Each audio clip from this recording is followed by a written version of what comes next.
Good evening, football fans. Welcome to McKinney Stadium here at Pennsauken, New Jersey, for this West Jersey Football League battle between the Vineland Fighting Clan and the Pennsauken Indians. I am one of your hosts tonight, Terry Love. Kyle Bennett got a little caught up there in that Camden County, Burlington County traffic. He will be here momentarily. Until he gets here, I'll handle both play-by-play and color. Starting us off tonight, Gray for the nice kick down to about the 10.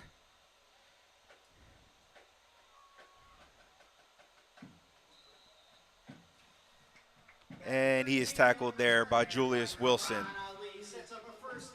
Karan Ali, young sophomore with the return. Vineland coming off a huge win last week, a much-needed win. Bit down, had some tough games they played, but a big, giant homecoming victory, a 38-0 shutout over rival Egg Harbor Township. Hopefully they can ride that wave, that momentum into this game here tonight and kind of upset the plans of Pennsauken getting into the playoffs. You guys have a chance to get in?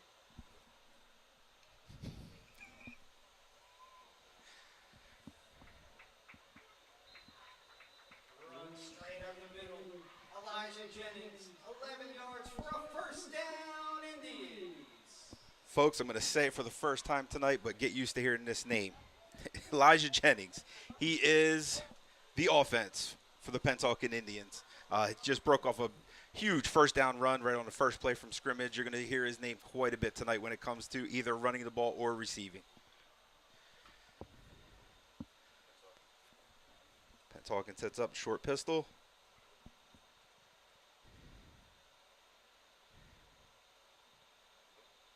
Elijah Jennings gang tackled for a short gain of about 3 yards. Jennings, short gain there on the play.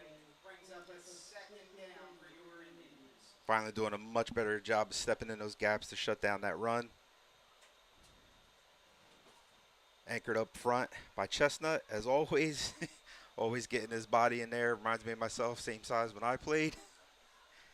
Stuffing the run right in the middle, allowing his linebackers to scrape and fill those holes.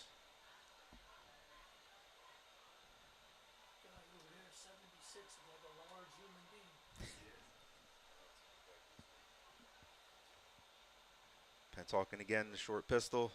Give to the fullback. Shut down immediately. Oh, nope, still on his feet. Another short gain up the middle there. Sets up about a 2nd and 5. Donnie St. Jean had him stuffed up. Just couldn't bring him down. Luckily, his linebackers were there to help him out and finish off that play.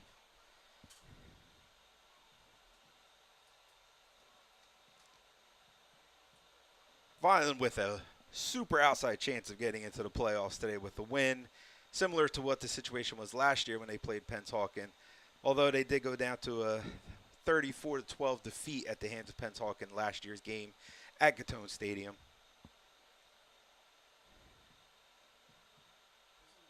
So we have an officials timeout here for equipment.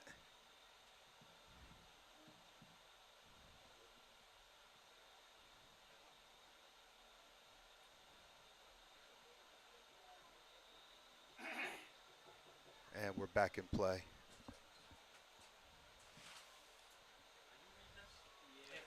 Elijah Jennings out for about a yard off to the right side, but there is a flag on the play. Flag on the play. You doing it before or after That your flag shot? is usually Play, and then this is the tackle or the tight end out to the side there, trying to get a little bit of a hook block, and they end up holding. before you start your performance. See if that's the case here. Okay, you got it. Referee seem to be talking to the Vineland coaches, and they're going to accept that holding penalty and drop Pennsauken back 10 yards. Illegal motion. Illegal motion. Illegal motion goes back 5 yards. Sets up about 3rd and 8.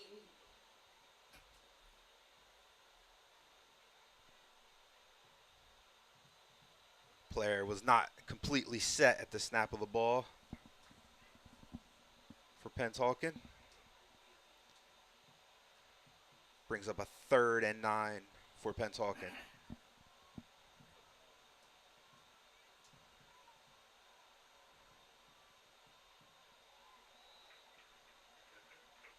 Nice little out pattern completed. However, it is out of bounds. Looks like Brings up a 4th and 9. sets up a 4th and 9. It looks like the punt team coming on for the Indians. Anthony Dumas on to punt for Pennsauken. Dropping back deep for Vineland is Rayon Carter. Looking hopefully to bring this ball back to about midfield. Kind of a squibbing punt. Carter backs away from it, lets it take a Pennsauken roll. Down to about the 26-yard line. Vineland will set up their offense there. As we said, Vineland coming off a huge win. Every week, every single week, Tank Powell looking better and better at that quarterback position. He's finally feeling a little more comfortable, commanding that offense, allowing it to do what Coach Hendricks wants it to do. And last week was the perfect example of that. Looked very good, putting up 38 points. That's huge for this young team. I used to set up a rotating image thing there. I used to have somebody that was in Vineland comes out, setting up bunch trips to the bottom of the screen.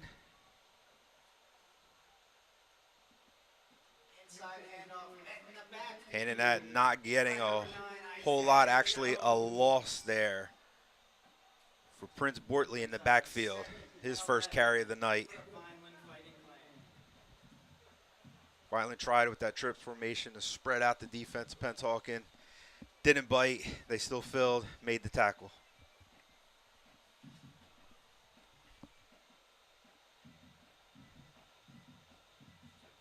Vineland comes out, 2nd and 11, more traditional formation. Short pistol for Tank Powell. Handoff to Bortley right up the middle. Big gain for about 6 yards, 6-7 yards there. Sets up a 3rd and 3 for Vineland, tackled by 3 Pennsauken Indians. Big 3rd down for Andrew. 3rd and short here, we'll call it. Vineland can bring that momentum they built up last week against Egg Harbor Township with that win into this by getting a 1st down. Have those big linemen feeling better about themselves. It's actually a loss on the play. He tried to bounce it out to the outside, out to the left there, and was tackled, was Bortley.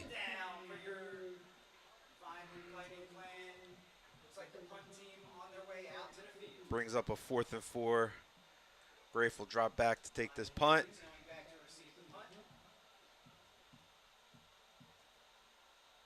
He'll be punting this one off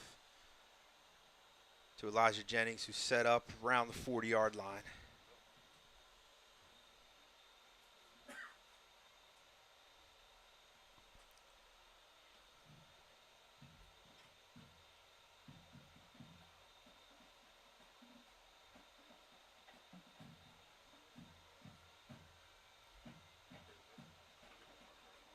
Clean snap. Really nice punt. Takes a slight violent bounce. Jennings backs away from it. The ball will be down to the 32-yard line. So 32-yard line is where Pennsauken will set up. Vineland's defense will come on out.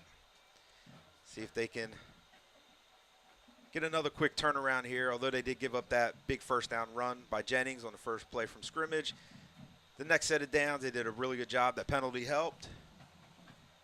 And they were forced to punt by Pennsauken.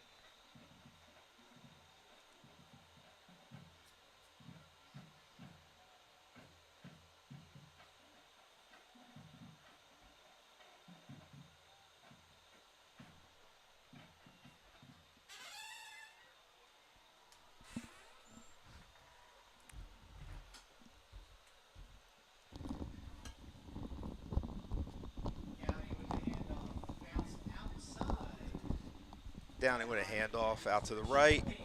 Very short gain, about 1 yard. Vineland doing a stealth job of not giving up that edge.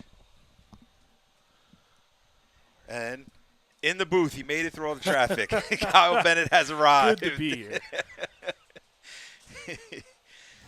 Yeah, us down in deep South Jersey, we don't know traffic. Yeah. So when we come up this way, it's always It's a shock Georgia to us.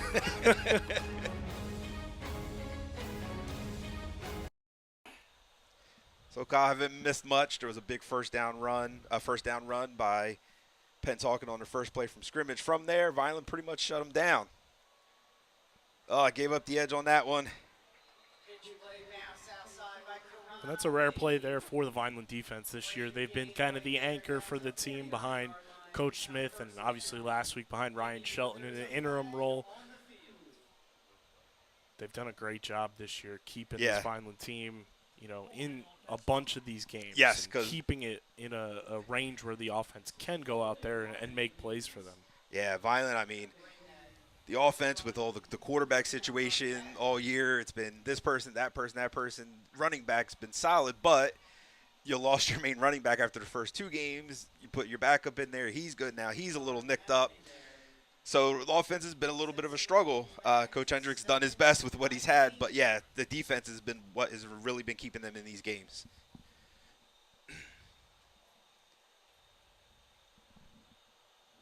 So after that big gain, Vineland is fortunate. There was a hold on that play, so it backs Pennsauken up to a 2nd and 19.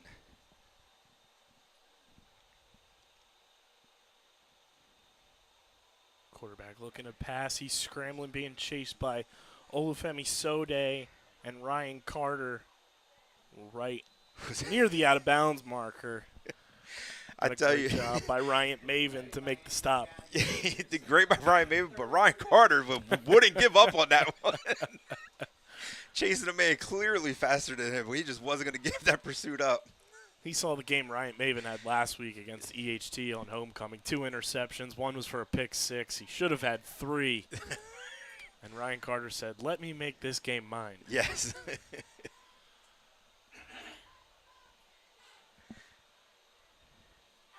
Third and 15 upcoming here for Pennsauken. Vineland can almost assume passing situation here. As your corner starts to drop a little bit. And a great pass. And he drops it. Woo! Saquon Anderson has been a phenomenal piece to this defense who has stepped up game after game and has gotten better each and every week. He's somebody that Coach Smith and Coach Guzman have both been impressed by. And it's plays like that will do that That's for you. exactly Get you recognized by your coaching staff as Pennsauken goes quick here on the punt, trying to catch Vineland off balance, and takes a favorable roll there for Pennsauken inside the 30 at about the 25. Whew. Dumas with a nice little punt there. I guess looking at his stats, he has a 59-yarder on the year. I think that's how he kind of got that one off. Got a very, very favorable roll on one.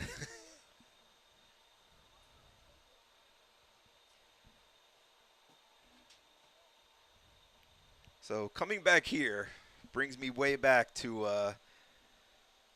1984. One of the few times these two schools have matched up. Yes, I'm going to admit it. I was old enough to be here present for that game as a young kid. My dad brought me here for a huge playoff game. Vineland hadn't been in the playoffs in years. Coach Parentazzi led a team here, semifinal game against Pennsauken, who at that Pennsauken team was considered one of the best to ever be in South Jersey. As we have, what do we have there? I believe it was Xavier Diaz on the carry. About 3 yards. Just going back to that playoff game, I mean, at the time, Pennsauken was just a dominant team. Kerry Ducharme was leading the offense as quarterback that year. They actually put up 24 points on Pennsauken. Bad thing is, Pennsauken scored 38. So, I mean, but that was the most points scored against that Pennsauken team that year. I mean, they went on, 6 players from that team went on to play pro football. So, I mean, you just imagine what it was like, that atmosphere that day. So we get another run there by Prince Borte. Getting his turn in the rotation. As we said, running backs just keep getting nicked up this year, so. Everybody's getting their turn, but they're all doing what they need to do back there. Yeah, last week it was a lot of Nasir Lewis in the backfield. We've seen Prince on a few carries this season, most notably in that early season matchup against Bridgeton, where all 4 running backs just got their chance to kind of run loose.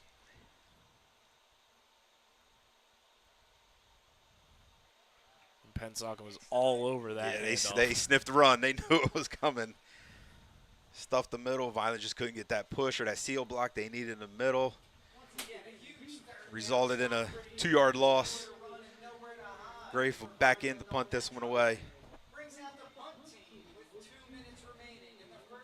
You know, you talk about Pensauken's punter being able to, flip the field a little bit. Colin Greif can do the same thing. Yeah. He's got a wonderful leg on him, both kicking, field goal and extra point wise, and obviously he's gotten better and better every week with the punt game. Yeah, the only time I've ever seen him have any issues is the snap. So it wasn't him, and he still managed to get off a pretty good punt. So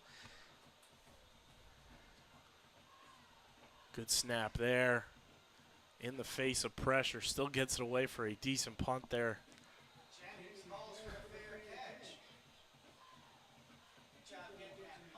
Woo, was looking to see a little laundry on that one. Although the Vineland player may have been blocked in him, which is why we didn't see a flag. But he called for the fair catch. It had a little bump from a Vineland player there.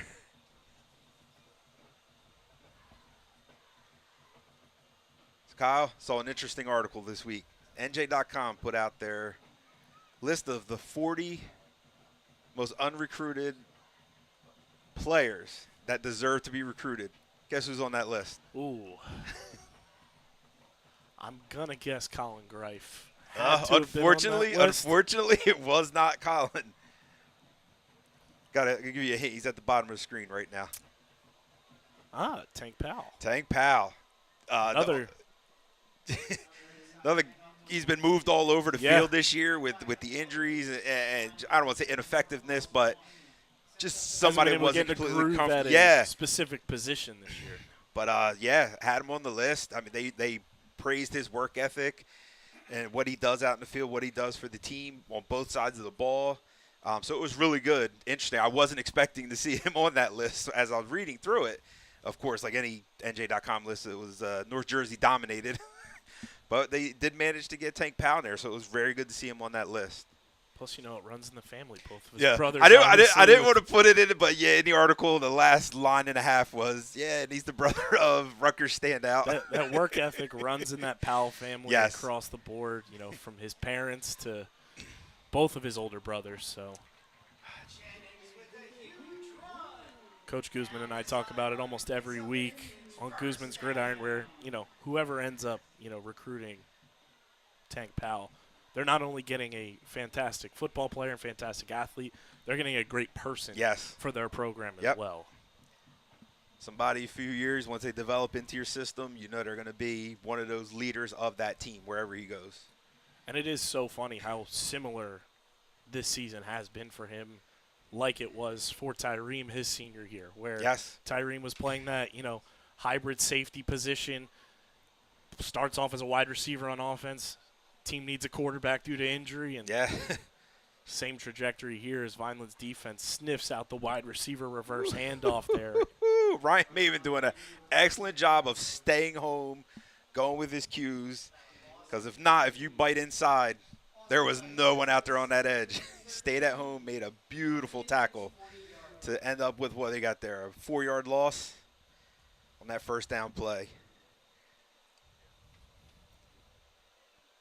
Yeah, unfortunate. The first game I covered this year was senior night. Ryan was nicked up, so he couldn't really show it out. But he's making the most of it now that he's back in there and healthy. And that brings us to the end of the first quarter here at Pennsauken. No score just yet. We're going to take a quick word from our sponsor, so don't go anywhere. We'll be back for second quarter action here from Pennsauken on the Vineland Public Schools YouTube channel. Red and Gray Gridiron Club would like to thank the following sponsors for their support of the Vineland High School football team this season.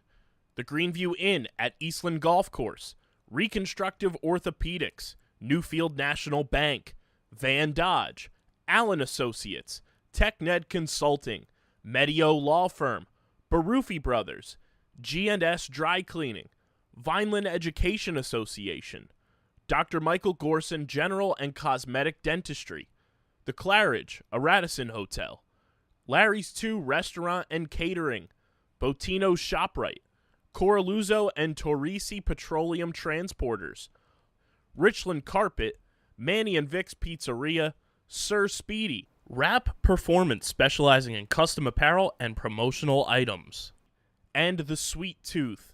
The Vineland High School football team and coaches thank everyone for their support on and off the field and look forward to another successful season.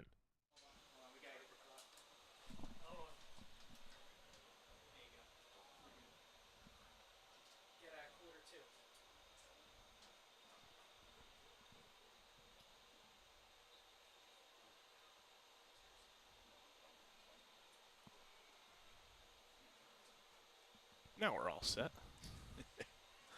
2nd and 14 for Pennsauken here. As they hand this one off, and Vineland sniffs that out brilliantly. Great job of standing those blockers up, not allowing them to get a push up front. Linebackers, as always, filling those holes. It's Ryan Carter and Gavin Gallo, who another one of those seniors who has, flip-flop positions a bunch this year, both on offense, defense, and special teams. Yeah, he's been a little bit of everything this year. Started off as your quarterback, went to linebacker on defense. Now he's playing a little edge rusher. But no matter what, he's out there making plays and is willing to do whatever it takes to help this team win. Quality kids. It's one thing that Coach Russo started to build up, and he's handed that right over to Coach Guzman. Pennsauken looking to pass. It's incomplete.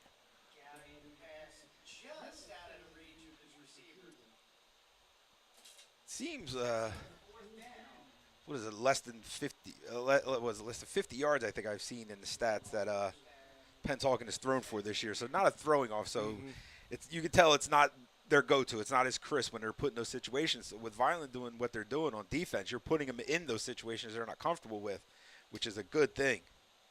This one takes a very favorable Pennsauken bounce and roll inside the 10 at the 2. Yeah, Mark Mutchinson a little upset with himself, but there's nothing you can do about that. It's a low-line drive. You can't get to it because it's kicked away from you. It's not direct, and it takes that roll. That's the second time we've seen here, too, that Pennsauken's kind of gone with a hurry-up to get the punt away, catch Vineland off balance, and not really give them an opportunity to set up to have the return man in a position where it's, favorable for them to down the ball a little sooner or make a return on the play. It must have been something Coach in Pennsauken saw in the film, a little lollygagging. Hey, look what we could manipulate here. Let's take advantage of that. Nowadays, you look for any little thing you can.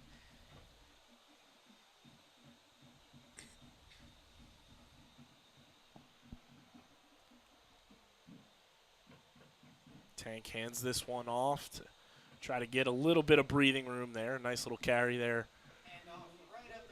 for Josh Cephas. Big push up front by the guards and your center. Chestnut doing an excellent job. He's been matched up. He's been getting some big nose guards this year. He's done an excellent job. Excellent job. And Cephas, at his height and his size, he's not afraid to run between the tackles, bounces right back up. And it's rare that, you see a running back at that size to begin with, but to see just the grit and the willingness from him to run between the tackles makes him a balanced running back and allows you to be able to keep him in all 3 downs if you need to. Tank rolling out to pass. He fires. Nearly intercepted, intended for Mark Mutcherson there. Yeah, Mutcherson became half receiver, half defender with that one. It's 3rd and 6 here.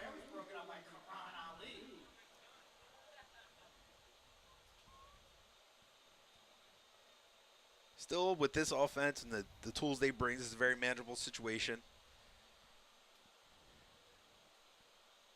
Tank has the athleticism, too. He's not afraid to run it himself, tuck it in, and, pick up a first down here. Wouldn't shock me if something breaks down. That's the go-to for him to just kind of keep this drive alive and keep Vineland in this one. Very true. Very true. 3rd and 6. Got a Fanador match. Single at the top of the screen. Oh. Off the hands of Xavier Diaz. Diaz wants that one back. Yes, He knows. does. He knows he could have brought that one in. For Vineland, they're going to bring on the punt team. With 10 minutes and 12 seconds remaining here in the Ran a first beautiful half. skinny post from the slot. Just didn't bring that one in.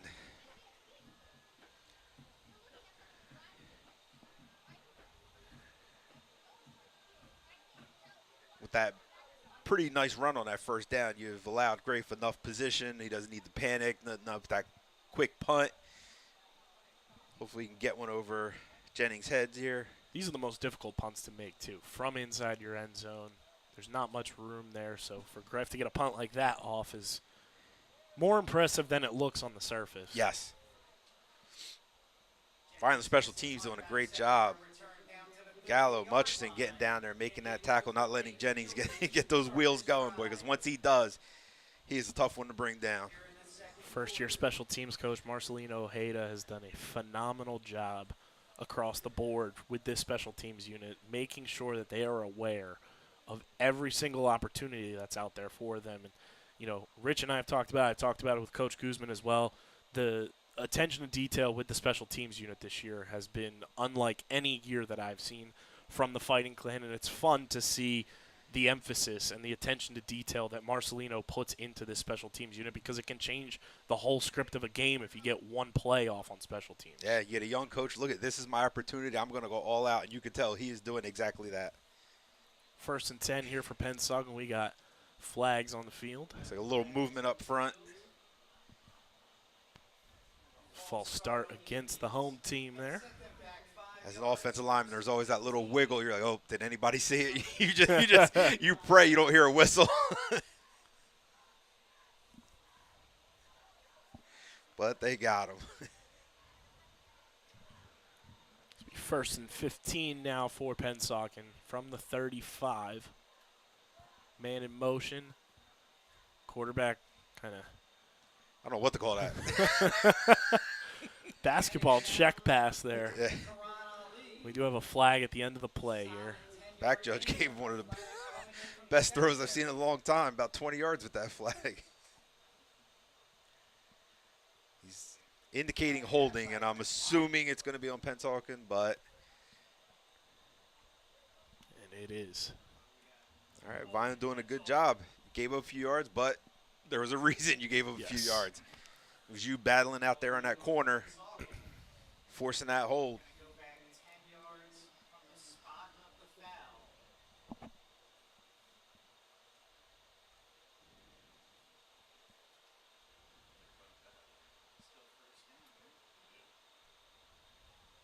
Yeah, with all that said, all that's happened, it's still first down.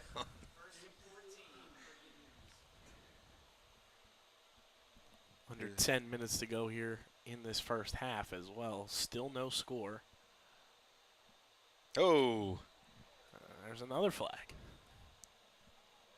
Lots of laundry on the field there for a false start again against the Indians. Going to set back in another. Looked like the slot back from Pennsauken wanted to get a head start on that one. As we said earlier, you got a run-dominant team now being put in pass situations. They're not comfortable. This is where they make those little mistakes that add up. That was probably one of them right there, because it didn't look like he was going for a block. Mm-hmm. You know, when you're punting from your own end zone and you end up at the almost 30-yard line there, now you're pushed back almost to midfield.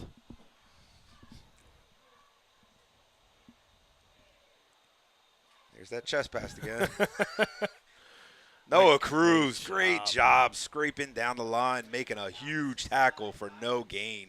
He's a player that Coach Guzman this week on Guzman's Gridiron said he wanted to see step up and have a game. You know, he's been scratching the surface, hasn't really put a full 4 quarters together this year. He's had moments, but he wants to see the Noah Cruz game. That's a great start right there for Noah Cruz. Yes, it is.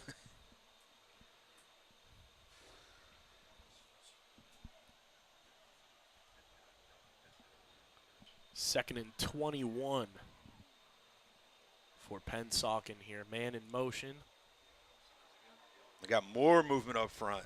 He got some movement, and the play again is one dead. False start on the Indians.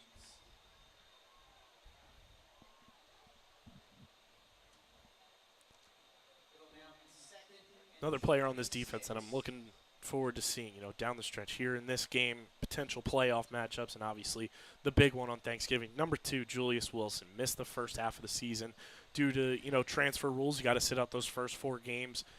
I'm looking forward to seeing him kind of come into his own in this linebacker unit alongside Ryan Carter, Noah Cruz, Gavin Gallo, and being that athletic linebacker who can not only get after the quarterback, but he can drop back in pass protection, potentially pick off some passes at the linebacker spot. He's offering you a little bit of everything with his size, his speed. He can do what you need him to do to be a good defensive player for you. That's 6'1", 190. He's only a junior as well, so he'll be back in this system for one more year as well, which is exciting. And I know Coach Smith just loves having a player like him who is so versatile. You can put him anywhere on the field, and he's going to be able to perform for you at a high level.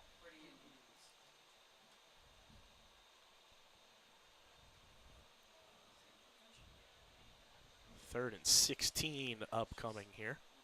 Another chest pass. 3-pointer from beyond the arc.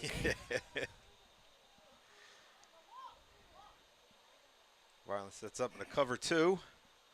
Expecting pass, and it's what they're getting. Great job, Ryan Carter. Ryan Carter shedding the block of the tackle, scraping over as the quarterback got flushed out of the pocket, came up with a huge stop. 4th down and 16 on the Pennsauken 36-yard line. He's battled through a couple of injuries this year too, so good to see him out there looking like himself again and as close to healthy as you can be at this point in the season.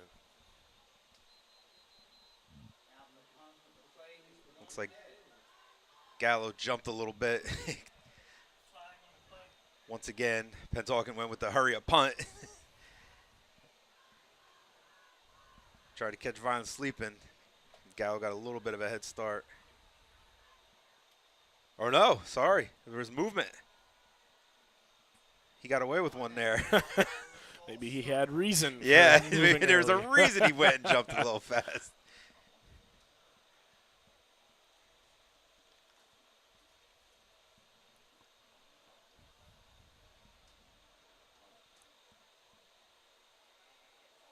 Punch short, and Vineland puts 2 return men back there. Mark Mutcherson on the return. Brings it up to about the 35-yard line. Yeah, I don't think Mutcherson was expecting as the up back there. Yeah. I think he was just looking to block somebody. Next thing he knew, the ball was coming to him. Much better field position to start this drive here for the Fighting Clan. So we'll see what Tank Powell and this offense can do to try to put the first points of this game on the board. As we're ticking down, you can almost, if you get a couple nice runs in here, you can run out this quarter. Maybe possibly, if not get a touchdown, you have a great kicker. Not much wind that I can see. He can split the uprights here and put Vineland on the board even that way. Coach Guzman is not afraid to, run him out for a 40-plus yard field goal. He wants Colin Greif to get his career long at some point as Tank Powell's letting it fly, just overthrows the intended receiver there, I believe, is Mason Afanador. Another one of those players who this season has really stepped up his game, both on offense and defense. Yeah. Has been a game changer in a lot of ways for this Fighting Clan team. Yeah, he, like Ryan Carter last year, was a transfer. Once he started playing, it took him a few games to just get into the system, get into that violent feel. But once he did, he really took off. And this year, he's really showing it.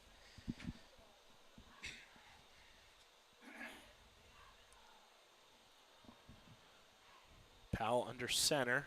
Hands this one off. Nice little run there by Josh Cephas. And that's been a game changer having Ryan Carter back as well. Being that up back for this run game gives that extra blocker for a back like Cephas, who isn't the biggest, like we've mentioned, isn't afraid to run between the tackles. But when you have somebody of Carter's size who can kind of be the guiding force for you and open up some lanes behind your offensive line, who has been phenomenal as well this year, it helps a back like Cephas to pick up, 5 or 6 on a run rather than 2 or 3. Yeah, I mean, that play alone, that's what brought it to light. He ISO blocked on the linebacker, drove him 10 yards down the field. You'd love to have that in front of you. 3rd and 5 here for the Fighting Clan. Let's see what Tank Powell can dial up here as he's going to carry it himself. Not afraid as he runs up the gut. He's got one man to beat. That man takes him down at about the 35-yard line. But like we mentioned, he's not afraid to tuck that ball and just run, and does his best Jalen Hurts impression there and just carries it, picks up the hard-earned yards there, and puts Vineland in a favorable position now with just over 5 minutes to go here until halftime. Coach Hendricks dialing up the quarterback draw. We love to see that one. Linebackers bailed, safeties bailed. Line up front did what they needed to do, create just a little bit of a seam for that athletic Powell to just squeeze on through and get a big gain. Powell hands this one off to Borte, who finds a lane. Almost picks up a first down of his own. Huge run. You hate to say it, I mean, you can't tell when Cephas is in and Borte's in. Yeah. I mean, the size, the style is so similar. It's hard to – you're really searching for a number to give credit to whoever had that run. Little guys don't like the middle, but these two do. Yeah, Borte only at 5'8". And he's really come into his own this year, both on the offense and defense. Has kind of been that hybrid safety linebacker for Coach Smith and has been part of this running back stable that the Fighting Clan have put together. A little bit of a high snap there. Borte stays on his feet, almost escapes the tackler, but gets taken down there by Jabril Gregory. And if he didn't make that stop, there was a lot of open area. I mean, he was met in the backfield, but Borte did a great job of almost spinning off that tackle fully. Instead of a 6-yard loss, it was what, a yard and a half loss. Great job. And that's one thing that these Vineland running backs, whether it was Charles Clark early in the year, Cephas, Borte, and even when you've seen, Nasir Lewis, some of these wide receivers getting handles, the thing that I love from this running back coaching staff that Coach Guzman's put together, they don't stop moving their feet. In years past, we've seen running backs for this Fighting Clan team, as soon as they get hit, they stop their feet, and that was it. We get a flag here. But these running backs keep their feet moving, and it's a game changer. You see running backs in the NFL who are able to keep their feet moving, most notably, a former Vineland player, Isaiah Pacheco, keeps it going. And it can turn, a loss of 2 into a gain of 4. Yep. And it really changes the complexion of a drive for you. Flag goes against the Fighting Clan, so instead of a 3rd and 3, it's now about 3rd and 7, 3rd and 8. Still a manageable situation for this offense. No need to panic and go with something you're not used to in these situations. You have plenty within the offense and within the skills of your players to pick the 6 yards up. Getting ever so close to Colin Greif territory as well. Powell looking to pass. He's rolling, fires, completes it to Mark Mutcherson, who gets out of bounds. Right at that marker, we'll see where they spot it. Mutcherson, great job from the slot position, ran right into the nickel back, forced him to just come to a complete stop. He knew where his route was going. He forced that nickel to stop moving his feet, and then once you made that separation, Powell sees it, goes right to it. They say he's just short, so it'll be 4th and about 1, probably 4th and inches here. As much as I hate what it's called, tush push. We've seen Vineland run it. We've seen them do it. And they've done it effectively. They opt to hand it off here, and it looks like they've got enough for a first down. All he needed to do was cross the 25, which he did.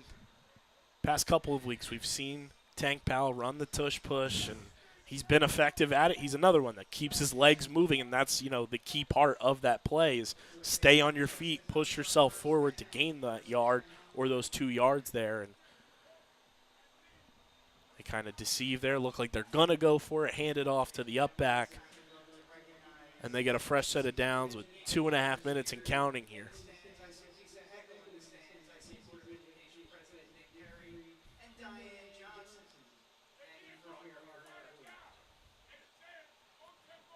Powell, low snap, kind of Tried to hand that off, and it's a turnover there as Vineland fumbles it away.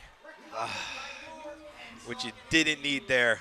Ladies and gentlemen, don't blink. You just might miss action like that. You were down, even if you weren't making a first down. You were in that grave territory where you could have maybe launched one up. Turnovers kill. 2 minutes and 13 seconds remaining. 2:13 left until halftime. Let's see what Coach Smith can do to try to get this ball back. We'll see what Pennsauken decides to do with the ball.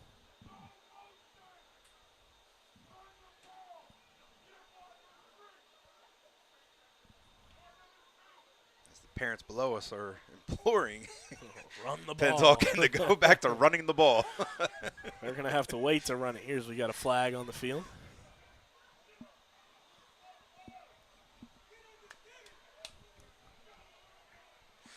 Very animated fan base here on Pennsauken senior night. Well, they called the penalty on the Fighting Clan. This will be 1st and 5 now. One of the things that kind of hurt Vineland all year is that last possession for the other team going into half. They've given up some points. Let's see if we can break that cycle here.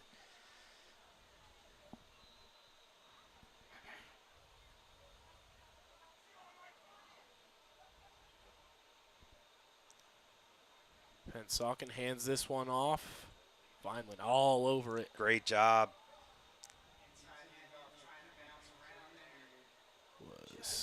Sode and Gallo doing a great job.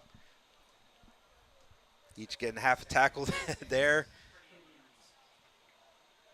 Trying to break that cycle I was talking about, it, giving up those big plays. I mean, it would fare well, especially a team like Pennsauken all year, coming out very slow to second half. I think they have 7 points third quarter all year. So if you can shut them down here, that'd be a big plus. Another good stop there. Cruz and Carter in to make the stop.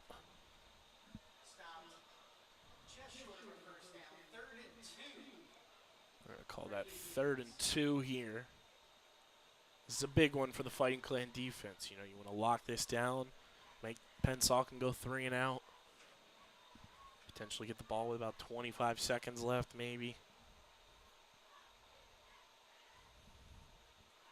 They hand this one off. In the backfield. Great job by the Nice. Vineland defense. Ryan Carter in there. Gallo coming in from the backside to force the running back back inside where he had some help.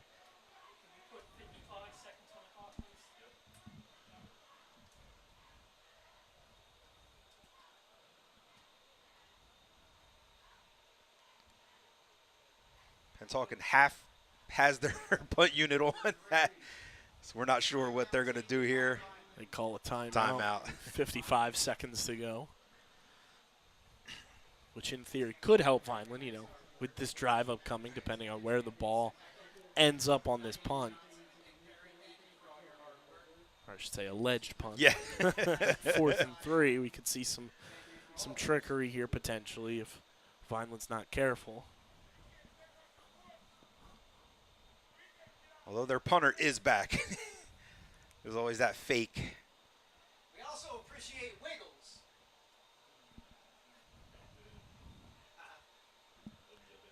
Oh, jeez, yeah.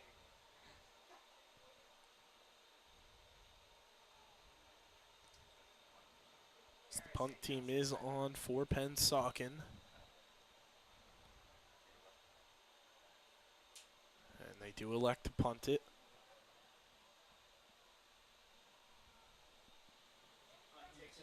Ryan Carter making the correct decision there. He thought about touching that one, but he had 2 Pennsauken players right in his face. Probably wouldn't have worked out so well. 46.9 seconds here for Vineland.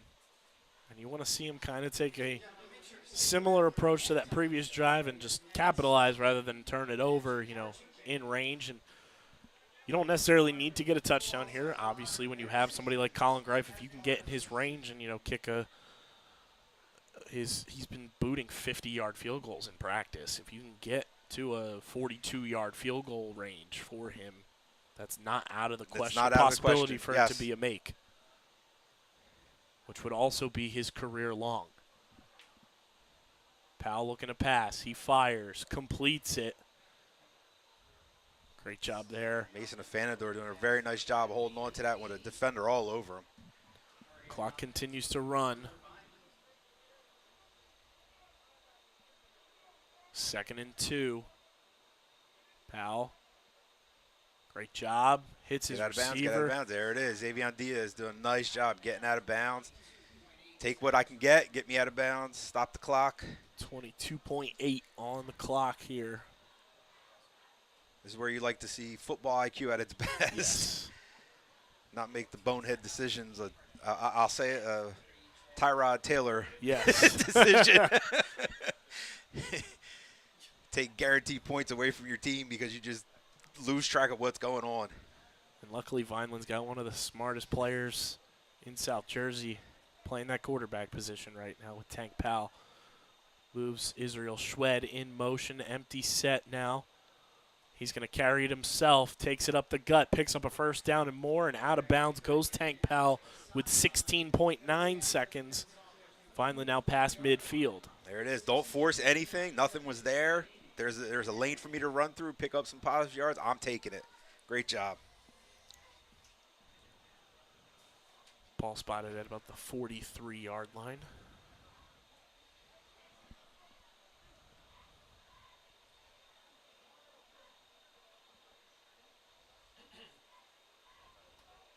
Three receivers to the bottom of your screen. Powell. Swing pass to the running back. Not much there. Finally going to have to call a timeout. Yeah, you got to burn one there. Pass was a little low. He couldn't get the handle on it and then get his feet going at the same time. 10.1 seconds left until halftime.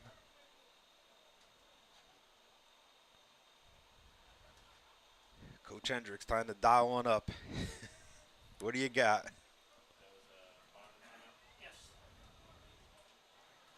I think if you can find a Mason Afanador running a post route like he is very capable of doing and beating his defender one-on-one with his height and his hand skills, that's where I'm looking if I'm Tank Powell. I'm looking for number 25.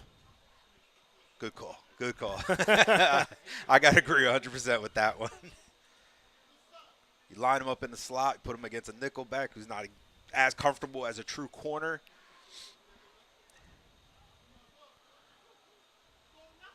He's right at the top of your screen. He's got a perfect mismatch height-wise. Powell looking to pass. He's scrambling. Escapes pressure there. He's going to have to get out of bounds. He goes down. Smart choice. Nothing's there. End the half. You're going in 0-0. With a team that's 5-2, you're 2-5. You're in this game. Don't do anything dumb to put yourself in a bad situation. So, proper call there by Tank Powell. So we'll go into halftime scoreless. We'll be back after halftime for second half action here at Pennsauken between the Indians and the Fighting Clan. Don't go anywhere. We'll be back here on the Vineland Public Schools YouTube channel.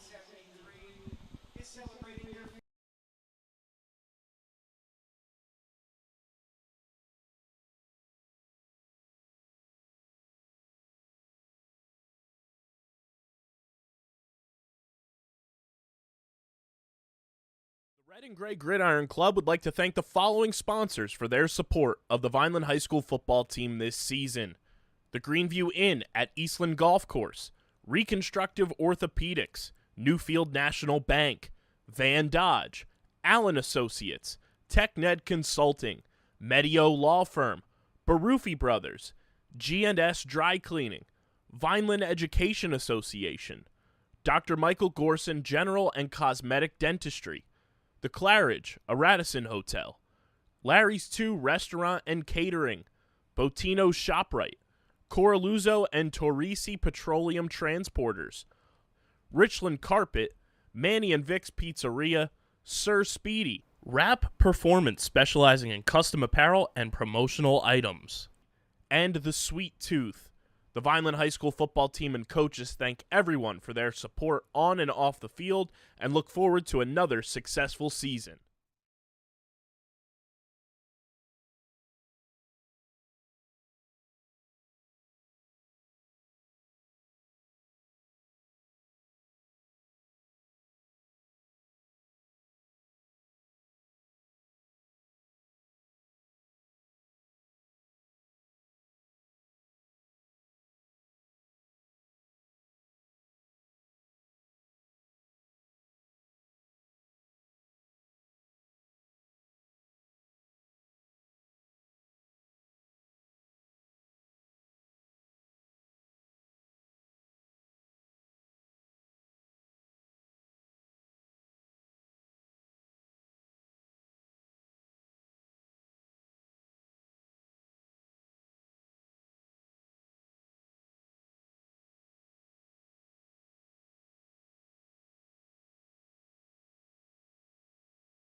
Ladies and gentlemen, at this time we would like to introduce the 2023-2024 Apache Marching Band Seniors. First, we would like to introduce Brian Bennett. Esquire Brian is his grandmother, little brother, best friend, and aunt. Brian's future plans are going on to the Auto Trade School and hope to become a race car mechanic.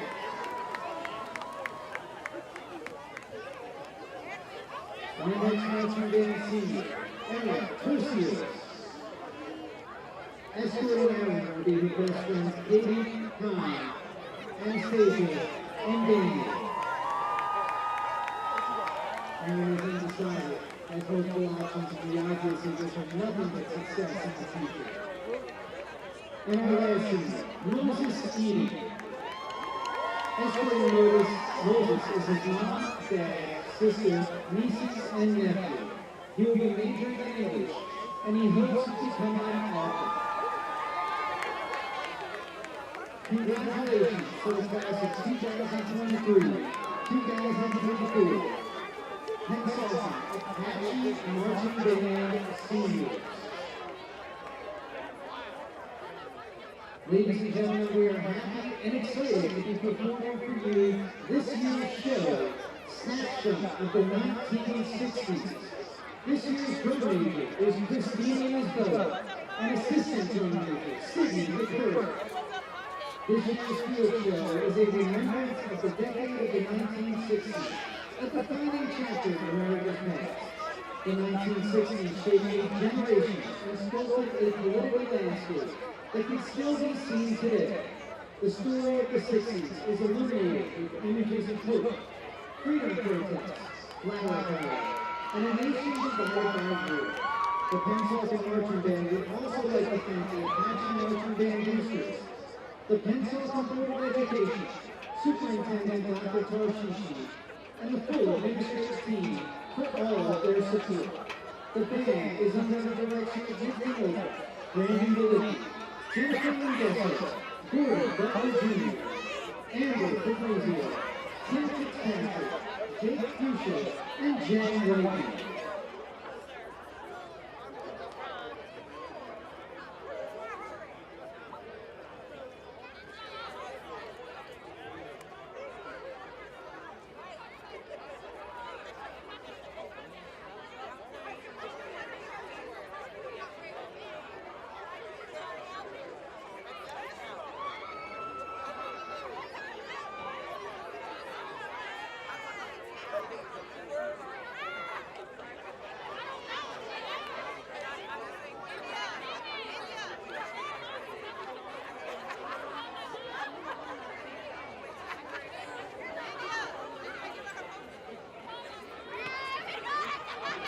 Pennsauken High School is your band.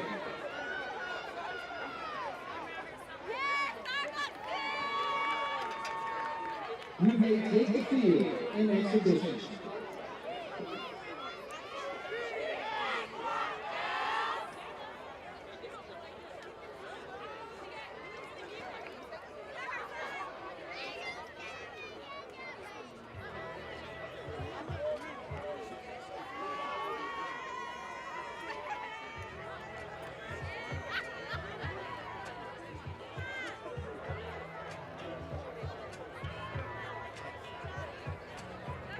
Something happened here, but it isn't exactly clear.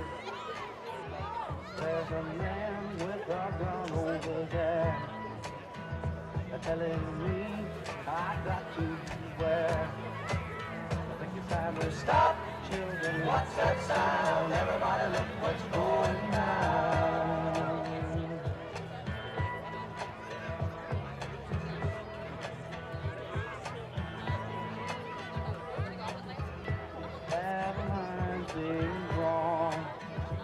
Nobody's right if everybody's wrong. Young people speak in their mind, between so much resistance. Draw me behind, time to stop. Hey, what's that sound? Everybody look what's going down.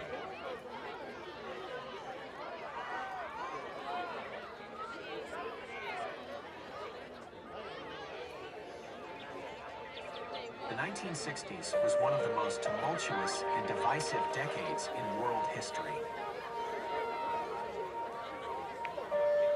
The era was marked by the Civil Rights Movement, the Vietnam War, anti-war protests, countercultural movements, political assassinations, the emerging generation gap, and the introduction of hippie culture.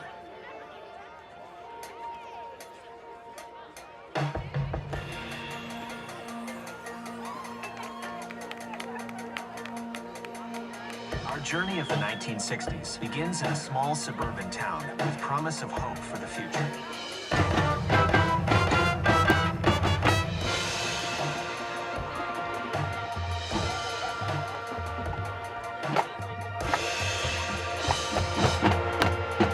One small step for man, one giant leap for mankind.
demonstrations on college campuses in the cities from Los Angeles to Washington.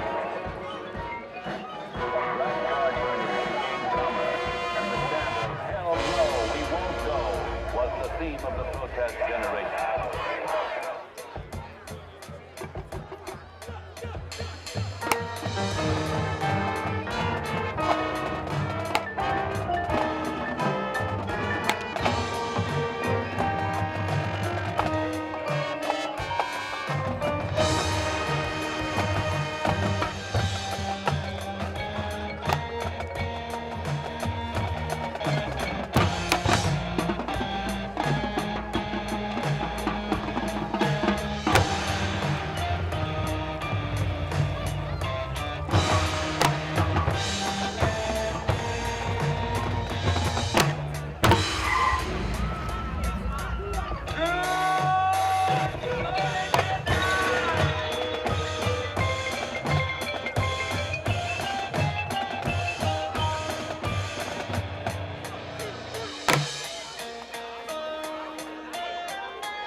More than 2 million Americans were drafted to fight in the Vietnam War, causing over 58,000 lives to be lost.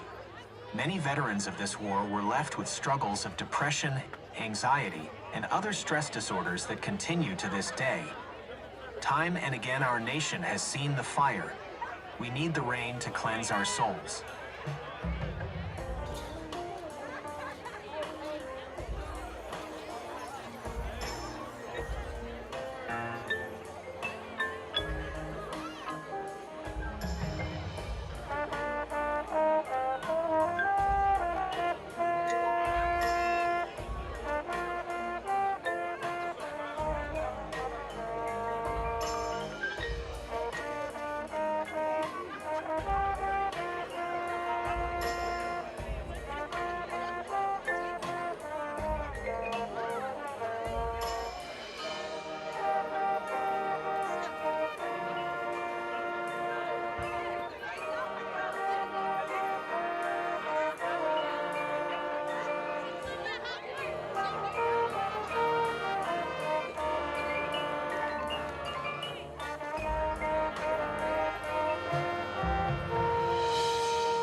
Even in these times of division and civil unrest, we must come together to support each other, to find a path forward.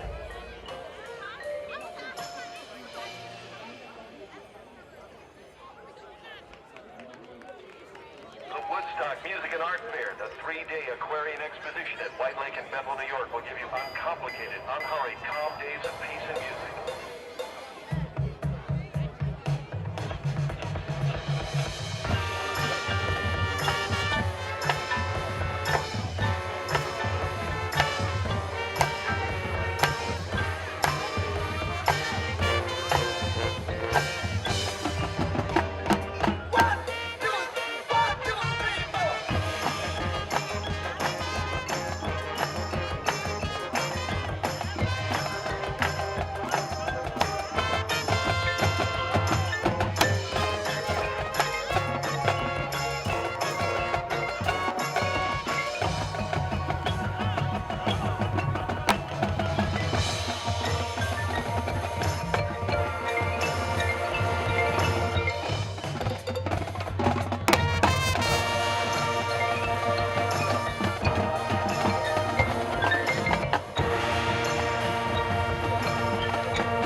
Ladies and gentlemen, one more round of applause for your Apache number 2 band.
And welcome back, everybody, to Pennsauken High School. Kyle Bennett, Terry Love with you.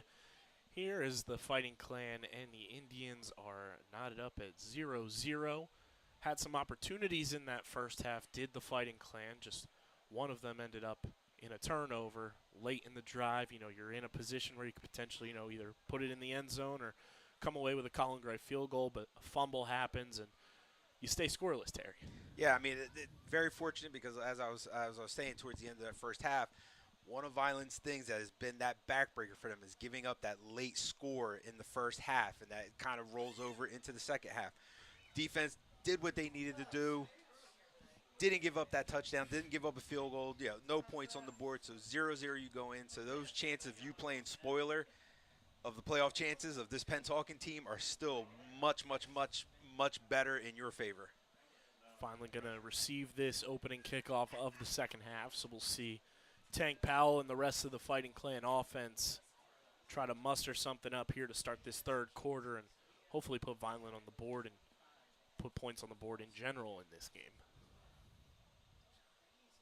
Yeah, Vineland's has the ability, and they've shown it, to have that good kick return. So right now would be a great opportunity to put one of those together. Kind of a squib kick there to Josh Cephas. Makes his way up past the 30-yard line, down at about the 35. So good starting field position there for the Fighting Clan, and we'll see what Tank Powell can dial up here for this offense and what Coach Hendricks wants to do to get a little creative. You know, Vineland's playing loose in this game. You know, they have nothing really to lose. Exactly. So they're going to get creative. They're going to do things that you may not have seen them do in previous games. Just because they're playing with house money, there's not much for them to lose here. Exactly. All you can do right now is be that spoiler. Hey, why not go all out? Number 25, Mason Afanador, to the bottom of your screen. Tank was not ready for that snap. He was trying to get Mason lined up, and Vineland fortunate to come up with the loose snap there. Borte, luckily being an alert player, saw that ball on the ground and made a quick dive for it, and only a yard lost. So really no harm, no foul in that one. He was like the seagulls from Finding Nemo. Mine, mine. Second and 11.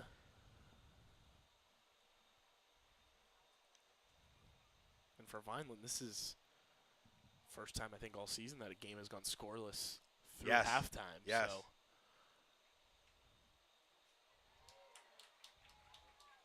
Borte is gobbled up there. Yeah, linebacker did a good job making the read, knifing himself through that hole, catching Borte as he tried to bounce that one outside.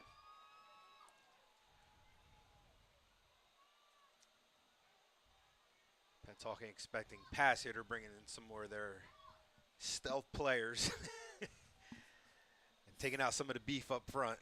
3rd and 15. Mason Afanador to the very bottom of your screen. Israel Schwed is in the slot. Tank going to try to run this one up the gut. Stumbles through. Makes his way upfield past the first down marker and finally falls down as he tried to cut to the other side of the field, but kind of stumbled on his feet as he galloped like Bambi. Yeah. Was almost taken down and escapes the pressure. Yeah, nice little shifty move, left to right. Left the defender just kind of standing there not knowing what just happened to him. Coach Hendricks again, must see some with that Q draw, goes right back to it. In that situation, Tank doing the majority of the work. Yes, the call was nice, but it helps when you can move like he does. You know, he's a 3-sport athlete, track and field, baseball, football, basketball. He does it all. Yeah, you name it, the pals do it. Yes. Pitches this one. We got a flag on the field. Xavier Diaz on the carry. Looked like Blanding made a nice kick out block, but he also got on the outside of the pads of the linebacker there for a little bit of a hold.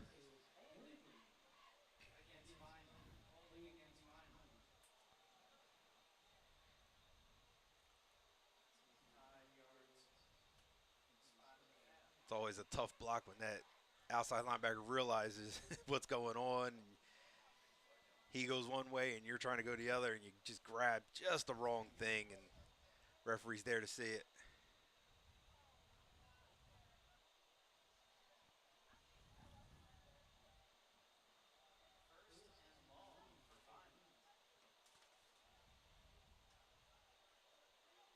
Just make some positive yards here with this play. Tank hands this one off to Cephas. Not much there. Not much there on that run, met by a host of Indians. Second and long for Vineland.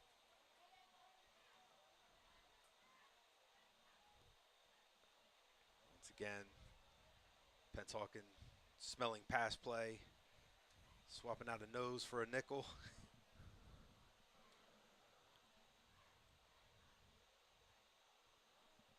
Second and 22.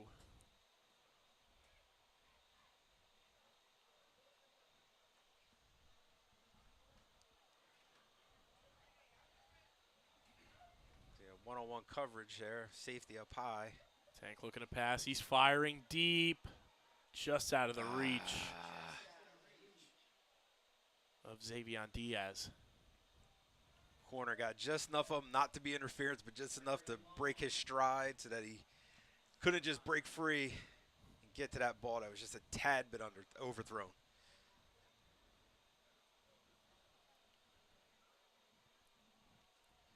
You have to come back to that one, knowing that go route is there when you need it. Diaz had one of those last week against EHT where Tank just placed it perfectly in his hands and he was able to walk right into the end zone for a touchdown. Let's see if they go back to it again. Finds his man in the middle of the field, Gavin Gallo. Big time concentration on Gallo's part, because that safety had him had him eyed up on that completion.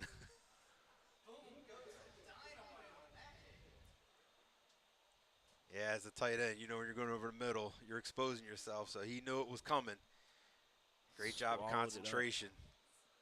Held on to the ball. That's one that Gavin will put on his huddle highlights. Make sure you check out play number 16. That's, watch out. I got some concentration there. Sets Vine up, 4th and manageable here. Tank rolling out. He's going to pass, and nobody there. He's expecting Fanador to work back to him on that. Be a turnover on downs here for the Fighting Clan. Fortunate thing, though, you're on Pennsauken side of the field here. So a good punt, you can pin them deep.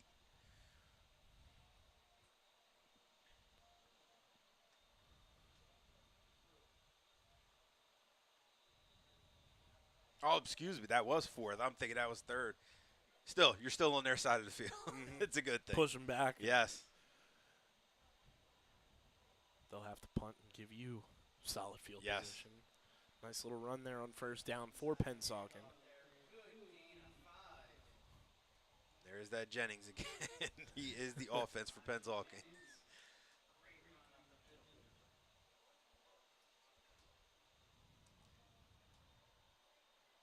It'd be nice they could put them in a passing situations. They rotate a couple people at quarterback for right now, and for most of the game they've rotated in Nazir Negron, a freshman.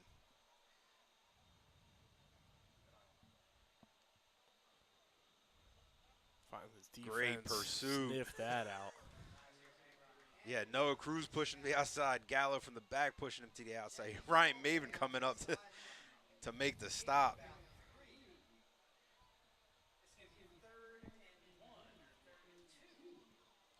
3rd and 2. Big down here for the Fighting Clan defense. Watch that football. To the up back and stuffed it. Great job. St. Jean not having any of that busting.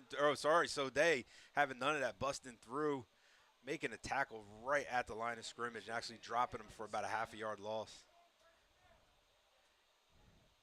So Day, I believe Mark Mutcherson was in there, Ryan Maven. It's going to be 4th and a long one.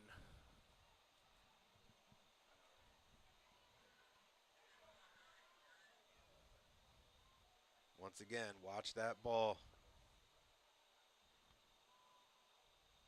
Sode again. Oh! It's going to be a matter of forward progress. And the side judge looks like he's not giving it to him. A great job by the Vineland defense to stand their ground.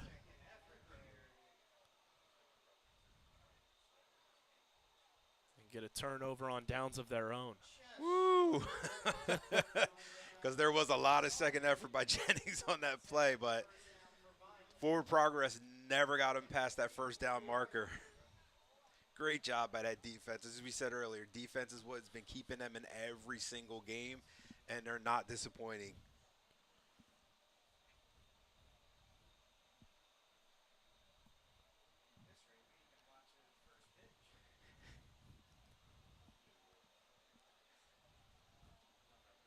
All right, Vaughn, get those little mistakes. Time to get rid of those. Powell looking to pass. He's firing. Was Come kind of back hit for as it. he Come back for throws, it. and it goes out of Ah. bounds. Yeah, him getting hit as he's releasing it. That's the trajectory of that ball. Ball ended up out of bounds, but Looking for Mason Afanador, who we've been calling for yeah, to get we've his. been calling for it.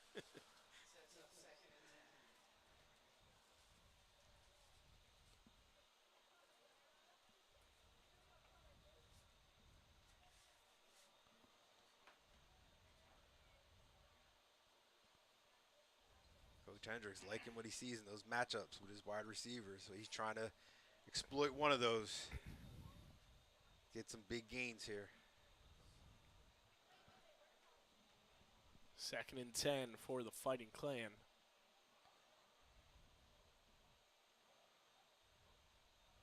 They hand this one off to Cephas. A great block there by Gallo. Gallo doing an excellent job with that counter block, sealing on that outside linebacker, allowing Cephas to bounce that one outside. Gavin, put that one on your huddle highlights as well, buddy. So we have a Pennsauken player slow to get up here. Probably going to need officials' time. Yeah, and we have an injury timeout.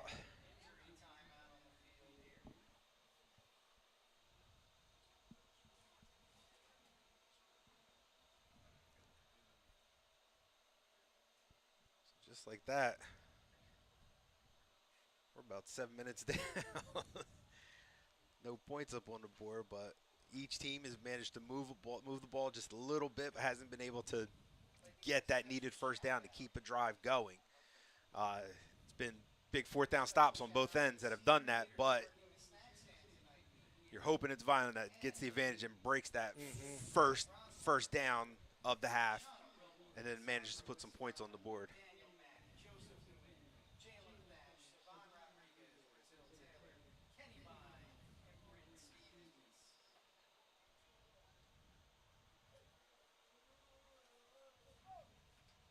At this point, hopefully, Coach Gilbert was just in that huddle, reading his line to riot at. Boys, come on, we need these first downs.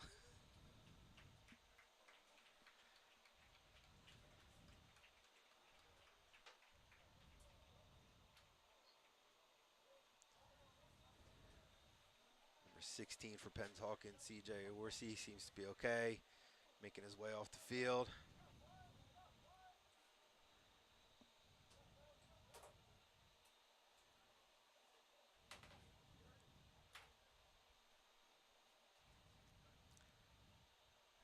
Third and a long 4. Final little shift up front. Cruising mode. Oh, nice hard count. Way to get the first down. Great call from the Vineland coaching staff. I know Tank learned that one. Probably a mixture from Tyreem and his old teammate Danny Russo. 3rd and 4, if you don't even need the run of play to get the 5, to get the first, do it. As the old saying goes, if it's free, it's for me.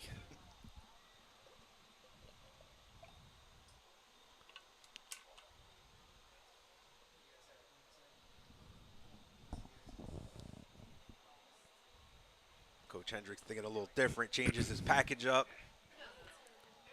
Gets rid of the power and brings in the speed. Tank looking to pass. He's firing.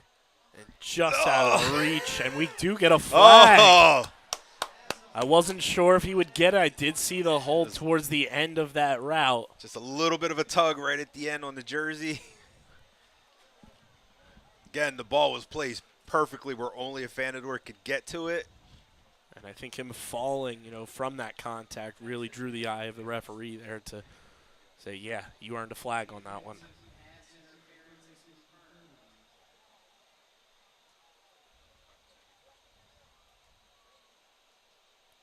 So Vineland will pick up some more free yards here. It's a free 20 yards. You take them.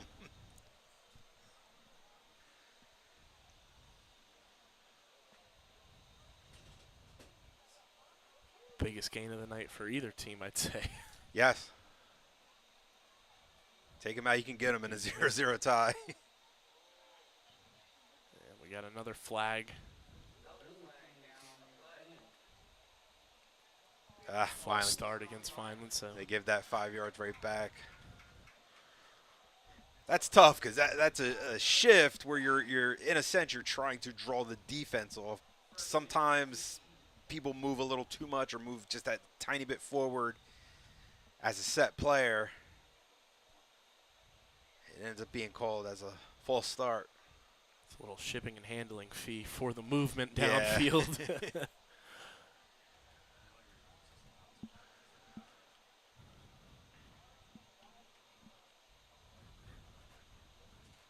Still 1st and 15. Worst comes to worst. Gain 5 yards, 4th down. You have a great kicker to send out. This Hopefully is put some 4-down points on the board. territory for the Fighting Clan, too. They're not afraid to go for it in these spots. Fanador moves in motion. Tank going to keep it himself. Runs into a couple defenders. Great job of bouncing off, spinning off that initial contact, and falling forward. So he almost gets back all the penalty yards there from the false start. It'll be 2nd and 11. From about the 31-yard line. You've seen him with the Q draw, the quarterback draw, and you've seen him on a couple straight runs. All of them have been for positive yards. So he's doing what he needs to do, and his number's called on those plays.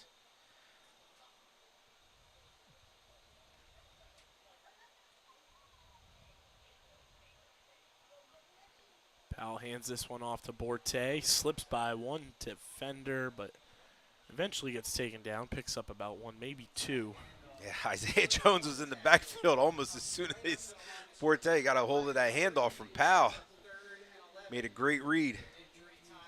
And it looks like he has cramps to pay for that as he's down on the field in an injury timeout.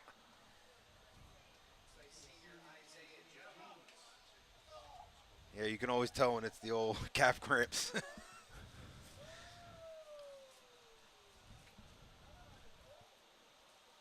So still 3rd and 11. Vineland's been in this situation a few times tonight and has managed to put some positive yards to get themselves in a better situation in a 4th. Maybe 4th and short, you're going to go for it. You have a great kicker. You could throw a kicker out there. So you have options right here.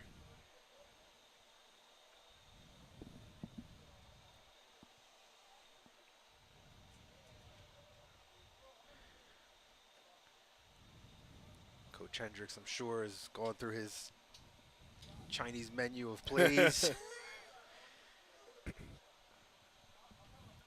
this is what we're going to do. I've seen the new trend because somehow ESPN's cameras have been picking up on NFL coaches' play sheets. They've just slapped the Waffle House logo on them. We're going to confuse everyone with this.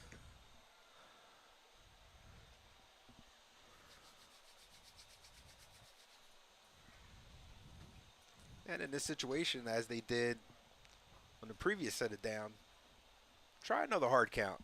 See if you can draw, get a free 5, move you up a little bit, make it the play, that third down play even a little more manageable.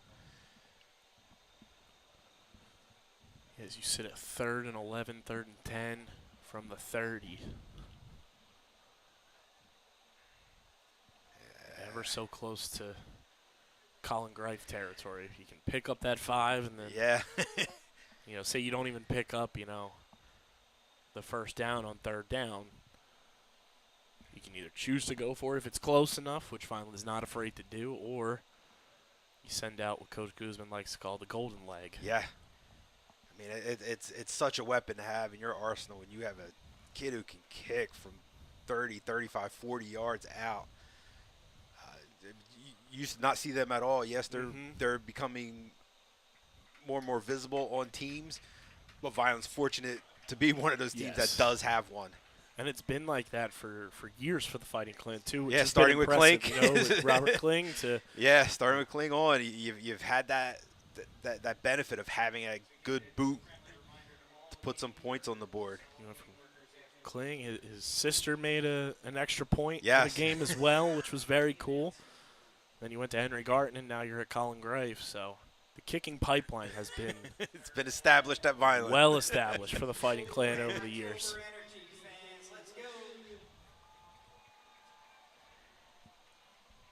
3rd and 11 here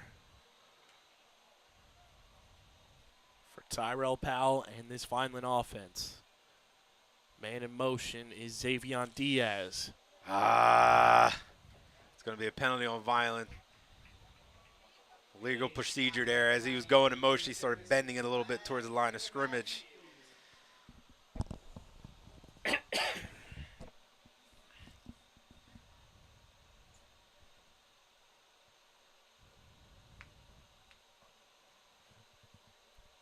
Yeah, you hate to see that. You were in a very manageable situation. A couple yards put you in the field goal range. Now you've almost, you pretty much say at this point, if you don't gain anything on 3rd, taking yourself out of field goal range, put yourself in 4-down territory. Pennsauken accepts the penalty, makes it 3rd and 16 now from the 35.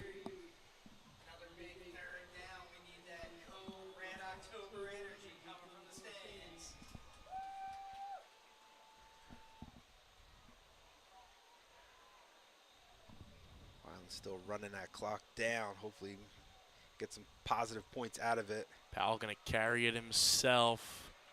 Not much there.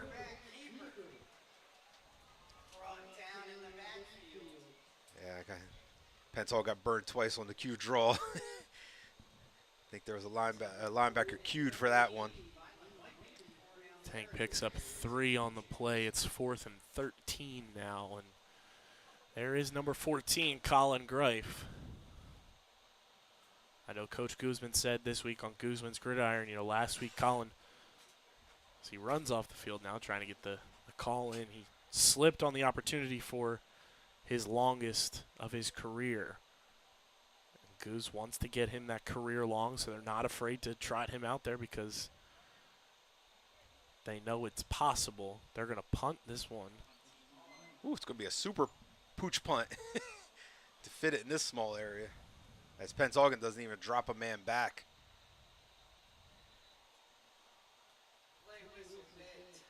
Timeout Vineland. Yeah, play clock was running down. They want to move back any further, so get that timeout. So a great opportunity with a good pooch punt to really pin Pennsauken deep, make them drive almost a full length of the field here.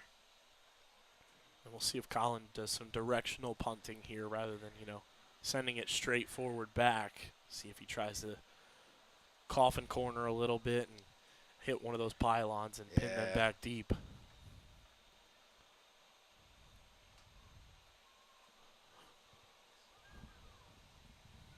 It would be nice. It would be nice.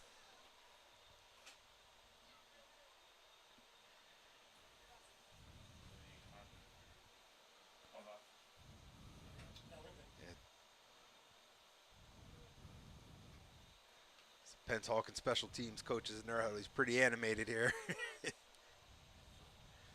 to make sure they do everything right. As now they do drop a man deep. He's about the 5-yard line.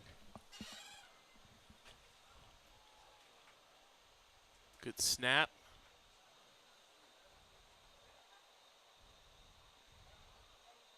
Collin plays it safe, doesn't send it all the way back, but pins Pennsauken inside the 20-yard line there. He was trying to aim for the sideline. Didn't get it exactly as cleanly as he wanted, but he was fortunate he still got the bounce. It rolled a little bit just inside the 20.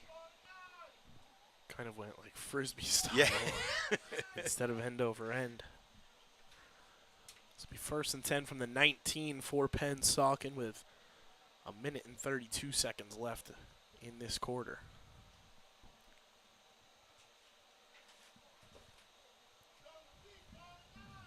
Something a little different Pennsauken's done in this half is get the quarterback under center. Haven't seen a whole lot of that from them. And a great job at the back end of Vineland's defense there. Mason Afanador, Julius Wilson in there to make the stop. As that lane opened up and could have been dangerous there for Vineland. Yeah, Jennings averaging a ton of yards this year per game.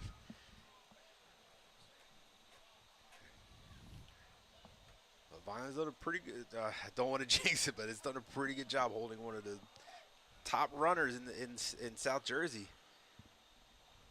It's not a whole lot of yards. Another good stop there by the Vineland defense.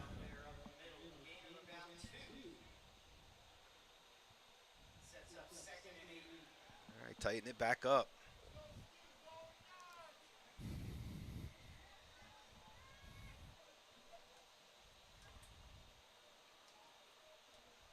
They say the power of a big win. Vineland coming in 2-5, but one of those wins is last week.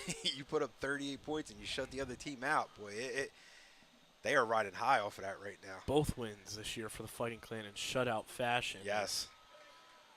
Pennsauken picks up a 1st down there on a nice run. No need to worry. We know who was running that one.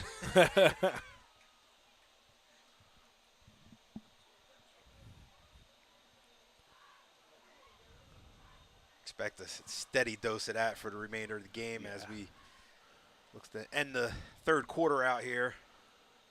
End of the 3rd quarter, it is scoreless. We'll take another break to have a word from our sponsors as we get set for 4th quarter action here from Pennsauken High School between the Indians and the Fighting Clan. Don't go anywhere. You're watching Friday Night Lights on the Vineland Public Schools YouTube channel.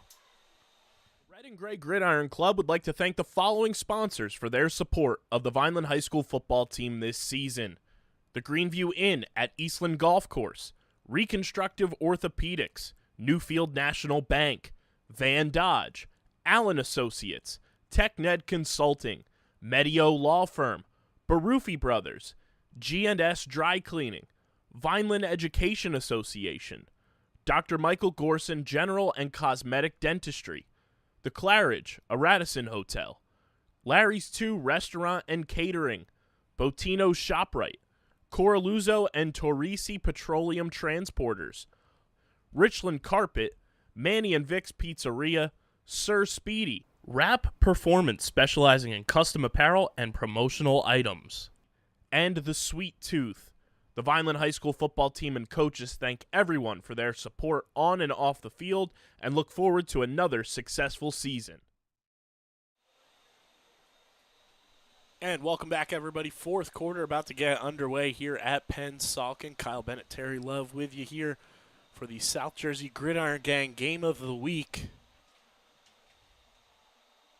That is still looking for its first points of the game. 4th quarter, we're all knotted up at 0-0. As Pennsauken hands that one off once again on 1st down. Looks like Pennsauken's trying to turn it around. They're going to go in ball control mode and just pound that ball up the middle with Jennings and get what they can get. And so far, they've been getting those positive yards. Vineland needs to buckle up,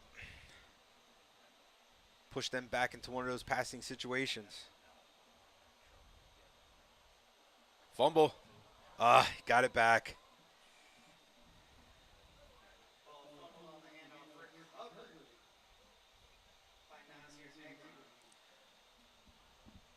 That was one of those situations where you were hoping you see the ball on the ground.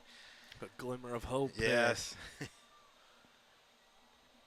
You know, it is the South Jersey Gridiron Gang game of the week. It's good to see Tom McGurk on the sidelines for a Fighting Clan football game again.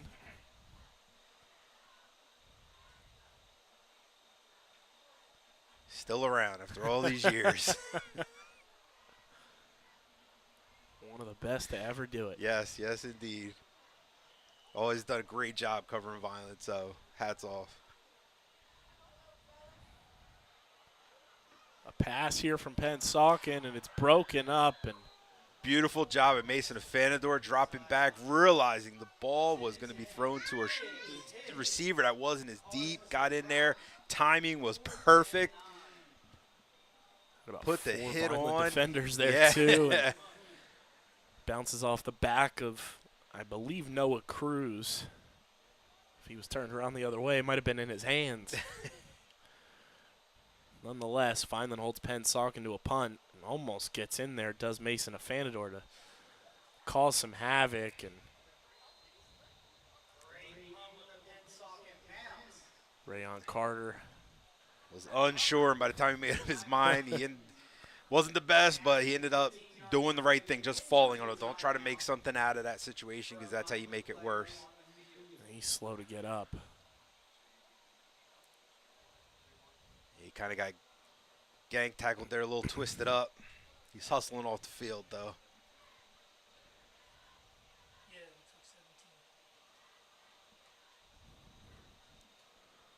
So Vineland will set up shop at the 17-yard line.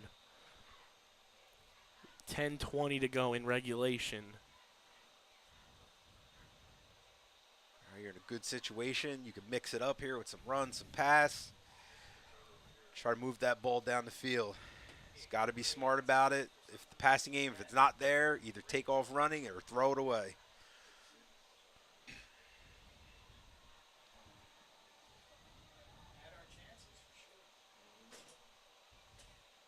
Powell lines up in shotgun. Moves Diaz in motion. He's going to take it up the gut himself and spins forward for a couple. Doing what I love to see best when a back is running that ball. Fall forward. No matter what, fall forward. He's spinning off the initial hit. Next hit comes, a secondary hit, and he's just falling forward with it.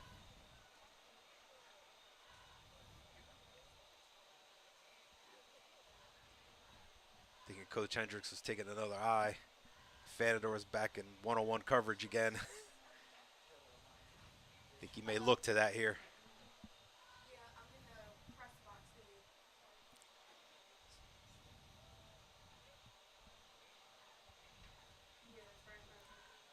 Not much there for Vineland on the carry.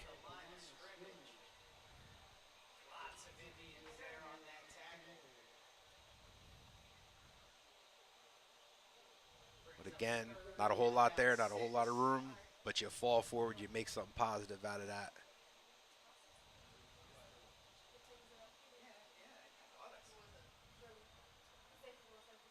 We have Carter swapping out for Schwed. Schwed brings in the play from the sideline. See what they dial up here in a 3rd and 6 situation.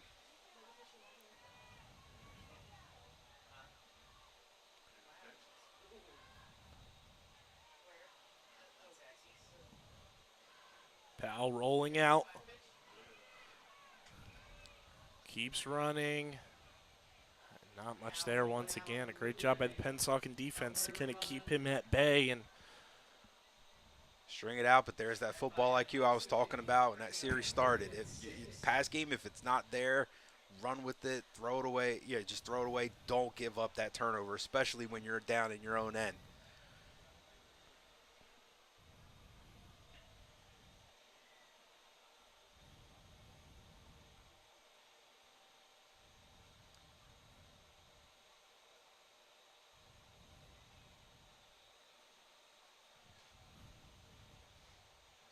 Vineland's player short there on the punt unit. That player is trotting into the huddle.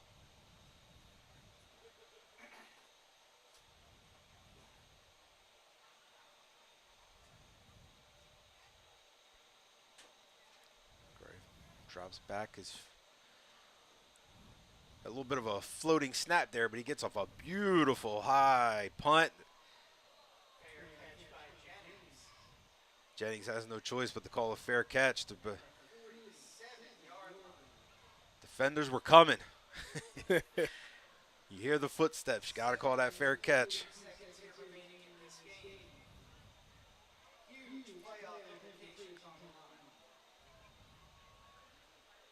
It's like Pennsauken's going to set up about their own 47. Once again, I expect a heavy dose of Elijah Jenkins here on this possession.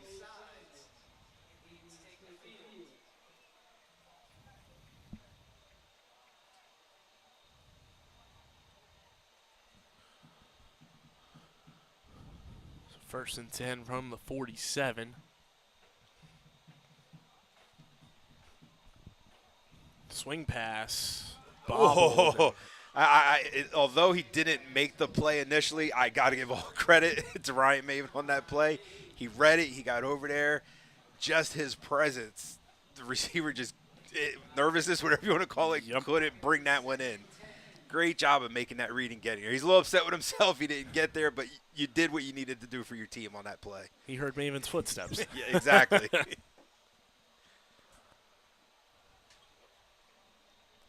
Second and 10.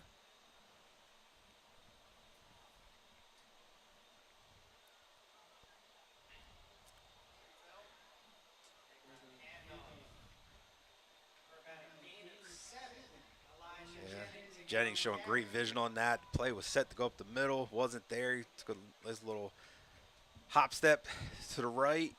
Caught the edge for a gain of 7.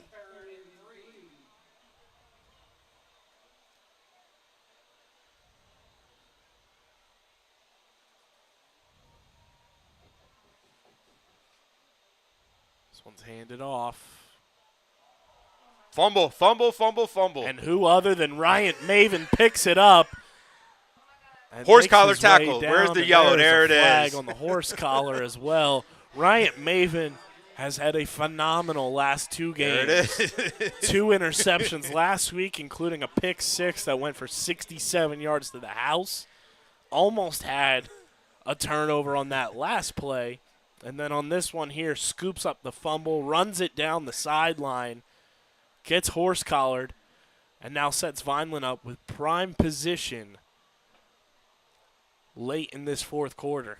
Say you keep playing. Don't get down on yourself. The play's over. You didn't make it. Forget about it. Move on to the next. And that's a perfect example of moves on to the next play, gets the fumble, scoops it up, makes a huge run for his team.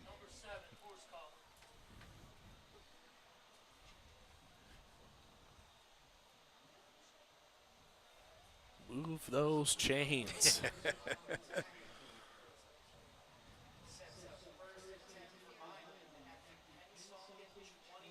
Ball spotted at the 20-yard line. You're in the red zone.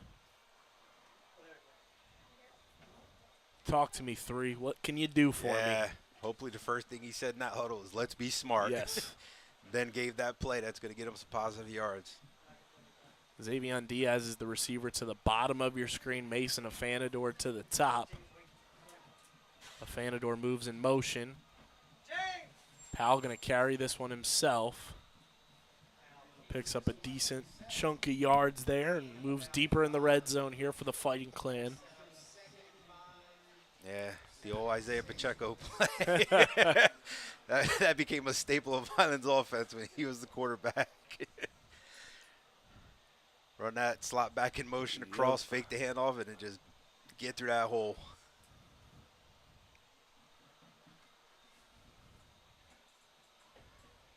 Pop was in town this past week, went and surprised Coach Guzman and the staff at the high school, and Coach Goose said, you got to get out of here before these kids swamp you like Taylor Swift. Hands this one off to Cephas, and Pensauken's all over that one. Short gain for a yard. It's fine. It's all positive. You held on to that ball, both hands wrapped around it. Yeah, in town. He stopped in for the Rutgers game. A huge comeback by that team on homecoming and partied with the boys in the locker room after that huge comeback win, and then comes back home to Vineland and rouse the team up there.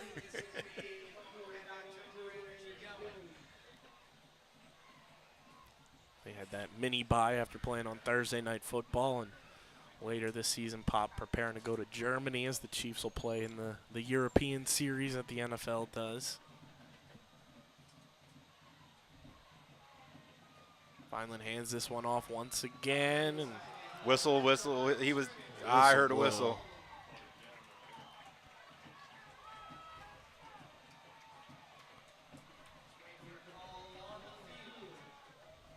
Fourth down. I was pretty sure I heard a whistle.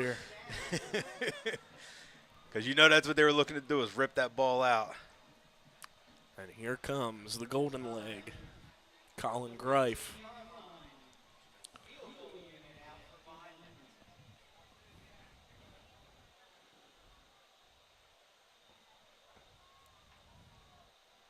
About a 32-yarder here, well within his range.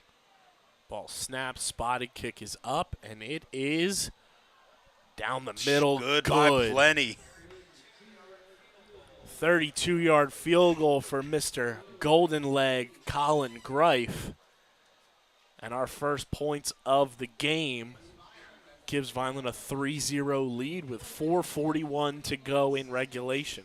Who would have thought we would made this drive for a defensive battle, boy, but it has turned out to be one tonight. First points don't go up on the board until just under 5 minutes in the game. Oh, man. I know Colin's thrilled to have made that one. Went 1 for 3 last week. Slipped on his first attempt. That went wide. Second one, the snap kind of went over the holder's head and finally made up for it with the final attempt there. Go out on a good note. Carry it on to the next game. He's made 2 of his last 2. Always look for the positive, and he's found. I'm 2 for 2 now. That's how he's thinking about it.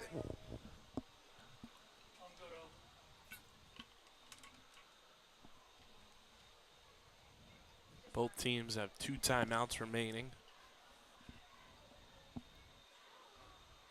Which in a game like this, that could come into play. Yes.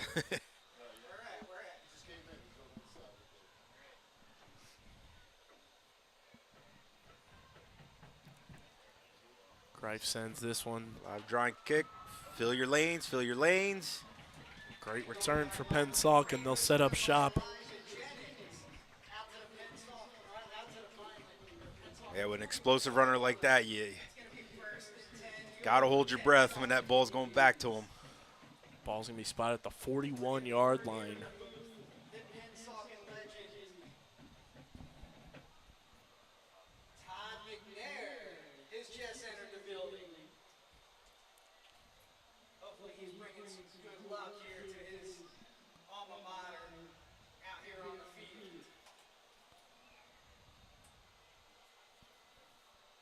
Just announced, as I was talking about earlier, how Pennsauken is known for having one of the best teams ever to play in South Jersey. From that '84 team, one of those players just introduced to a lot of applause. Yeah, one of those 6 that they sent on to the NFL.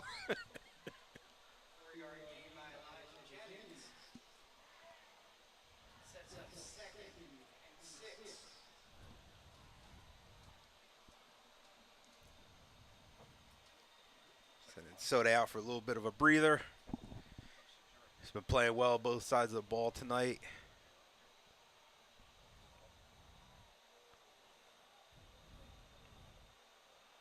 Pennsauken looking to pass, and it's incomplete. Powell making a great break on that ball, even if it was completed, wasn't really going anywhere.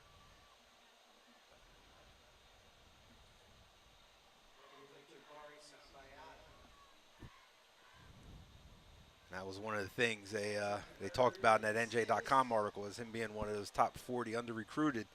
Great instincts, knows how to make a break on the ball, and he just demonstrated that right there.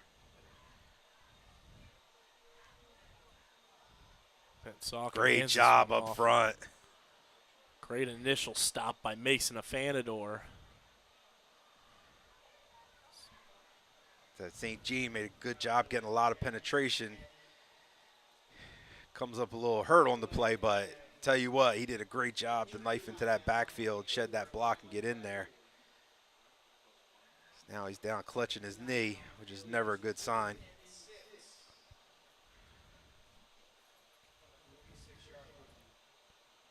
Hey, Coach Goose, Coach Smith, Coach Shen all come running out for him. They know how valuable he is to this team. So want to make sure he's okay.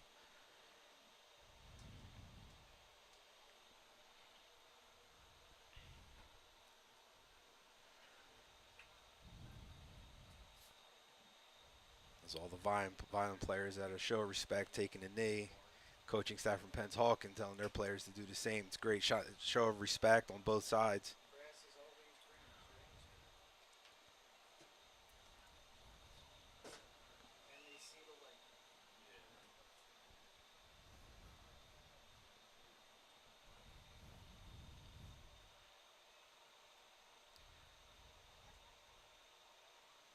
You always hate this. Kids playing their heart out. These situations late in the game, and then you have an injury happen, and it's a tight game. Everybody's playing hard. You don't want to see a kid have to miss the end of this. Hoping he pops back up. He's able to take that play off and get back in there.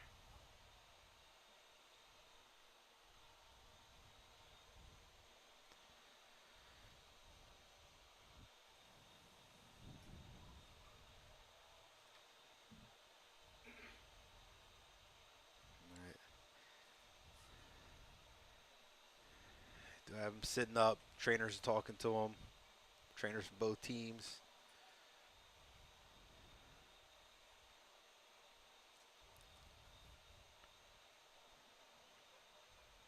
Down to 3:38 left in this defensive battle.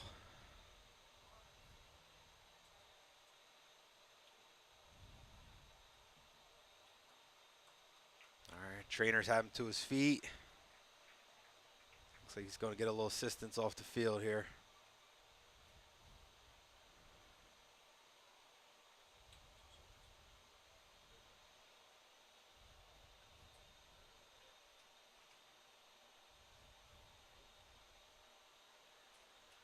All right. Defensive front will have to shuffle some things around. Coach Goose is giving them the pep talk. Coach Smith giving them the pep talk. Let them know your nose is out, but it doesn't mean you're not going to make the stops here. Do what you need to do. Do what you know how to do, what you're taught every day at practice to do to make these stops.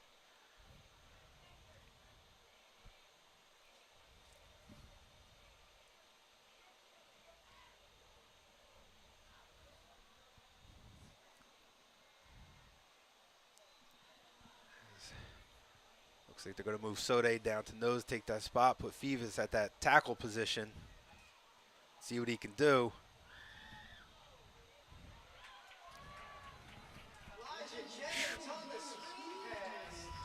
Powell had him in the backfield, just didn't make the tackle. However, the pursuit actually pushed him out of bounds before he got that first down. Huge play for Vineland.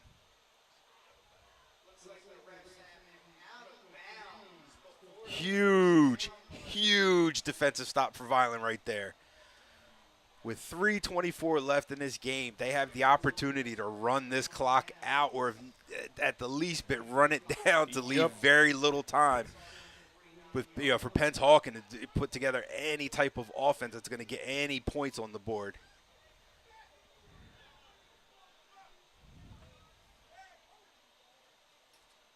One of those plays, I know Tank's a little upset with himself. He sniffed out the play, didn't make the tackle, but his teammates got his back, made the pursuit. Made Jennings have to tiptoe that sideline a little too much. Foot stepped and got a little bit of that white on the sideline, out of bounds.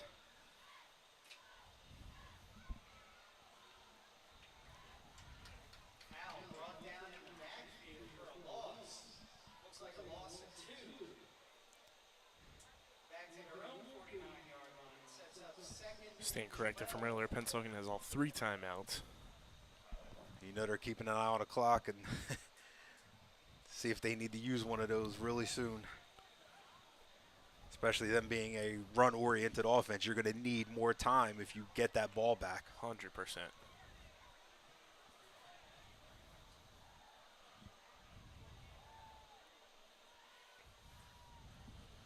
Second and 12 here for Vineland. Diaz moves in motion. They fake the handoff. Tank going to carry it himself. Expect to see one of those timeouts being called by Pennsauken, and it is.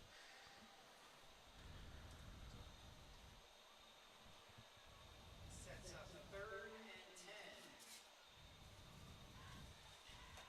Timeout.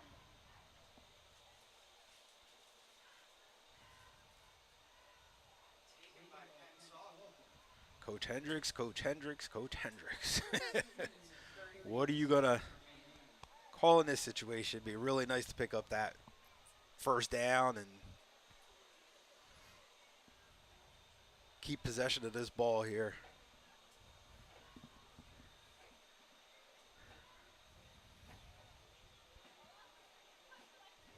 I know it sounds like I'm picking on him, but believe me, the man's huge. I'm not picking on him.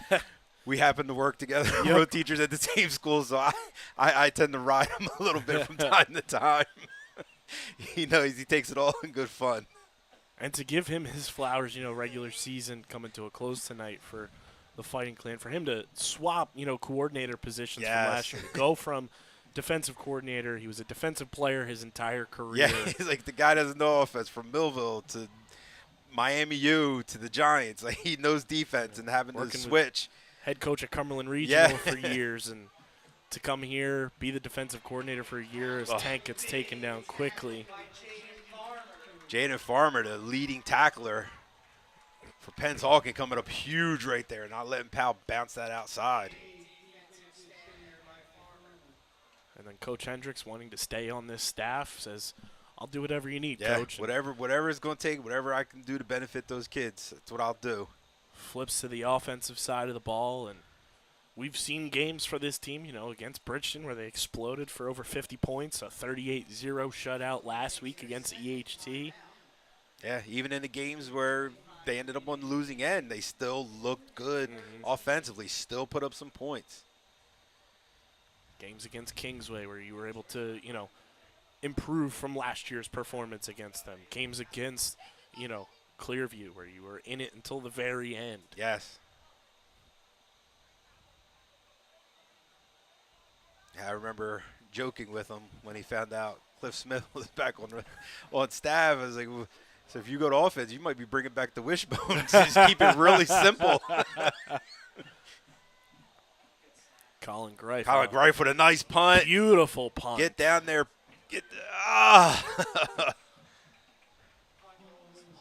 That's one that Colin will definitely be putting in his highlight tape because that had the height, the hang time, and the distance there.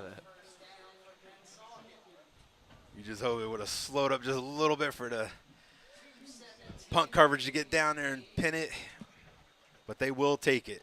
2:17 remaining in regulation. Fighting Clan leading 3-0 on a 32-yard field goal from Colin Greif. Pennsauken has one timeout remaining. Vineland with 2. Even here, you still have to keep an eye on Jennings. Even though I say he's their leading rusher, he's also their leading receiver, so you can't discount him coming out of the backfield on a little swing pass to get something. Around the outside. Gets out of bounds. 2:11 on the clock.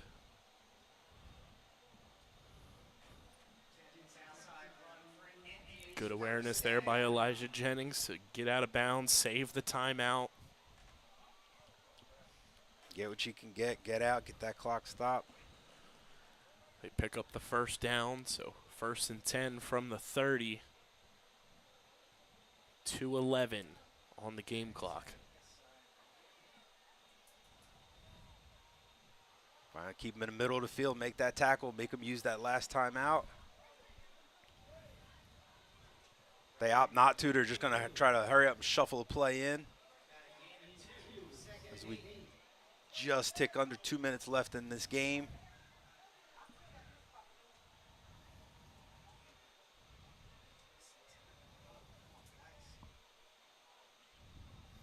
Tick, tick, tick, tick, tick, tick, tick.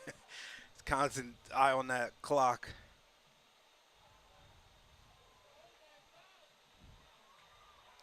Great pursuit from the inside out by Gallo, forcing him back inside so the rest of his teammates can get back there and make that tackle, keeping him in bounds, and that clock has to keep rolling. Pennsauken trying their best to get a play in, get everybody set. Looking to pass. They fire. Incomplete. Incomplete. Fourth and 4. This is where the nerves of a freshman quarterback sometimes. Yeah, you've done a lot to be playing as freshman, but you're still a 14, 15-year-old kid. It's a little different.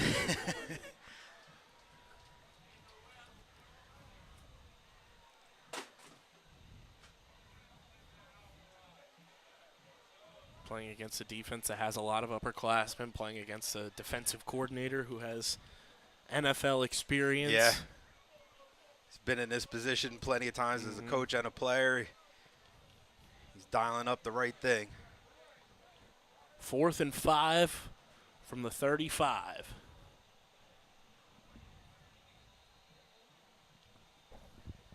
Coach Goose opts to call a timeout, make sure he has all his best players in the best positions here.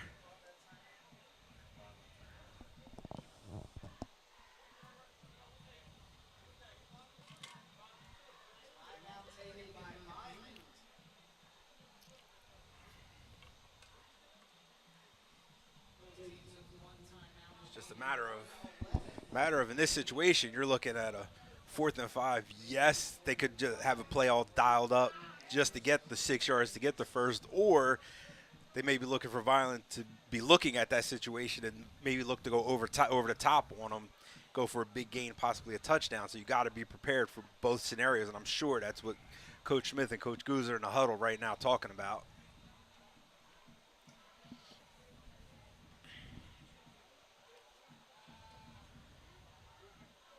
Don't, as a D-back, don't let your man get behind you.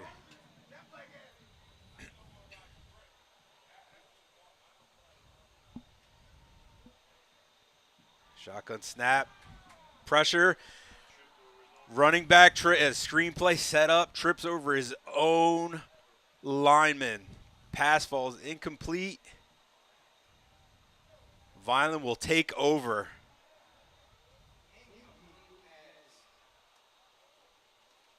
As the Pennsauken players' heads hung in disbelief that just happened to them.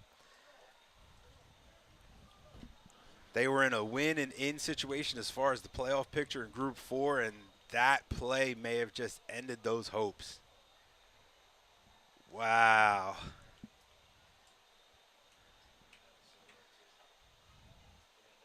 This hour drive back to Vineland is going to be a festive one, I can tell you that.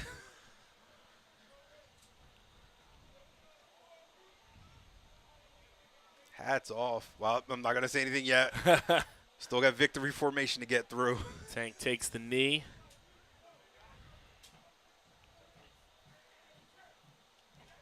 And this is one that, you know, the entire Fighting Clan roster should feel good about. They earned it. Hands at every person that was out on that field today. Had a part in Yes. keeping this team in it, both offense, defense, and obviously special teams who get the 3 points on the board that from the leg of Colin Greif is going to end up being the winning points.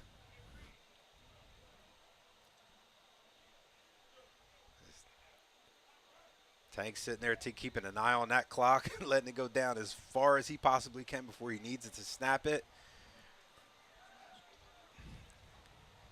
Clock is going to rattle down, and the only thing left is for the referee to hold that ball in the air to say the game is done, but there it is.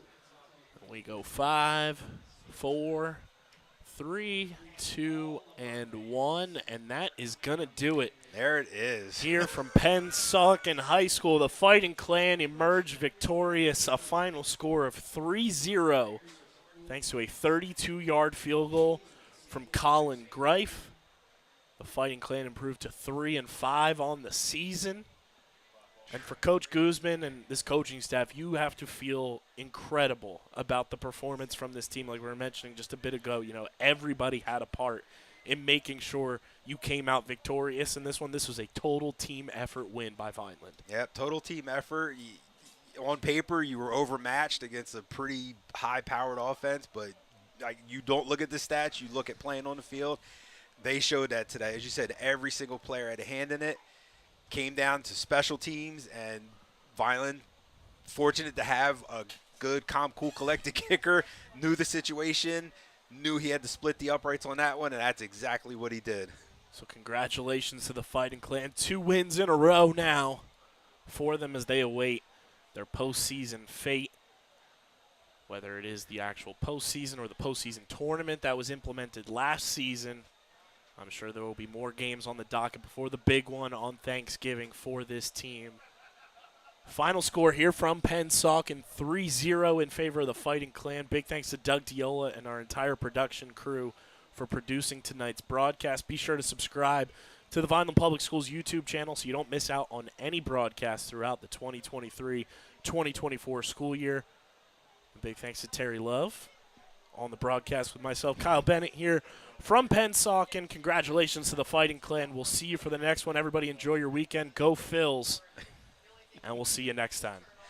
Good night. Red and Gray Gridiron Club would like to thank the following sponsors for their support of the Vineland High School football team this season.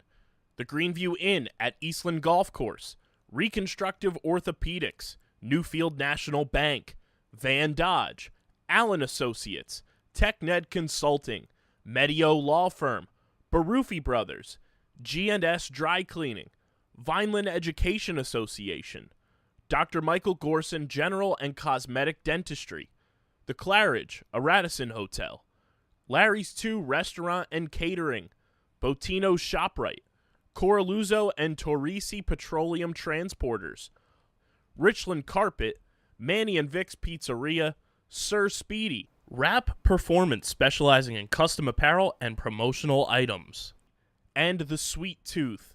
The Vineland High School football team and coaches thank everyone for their support on and off the field and look forward to another successful season.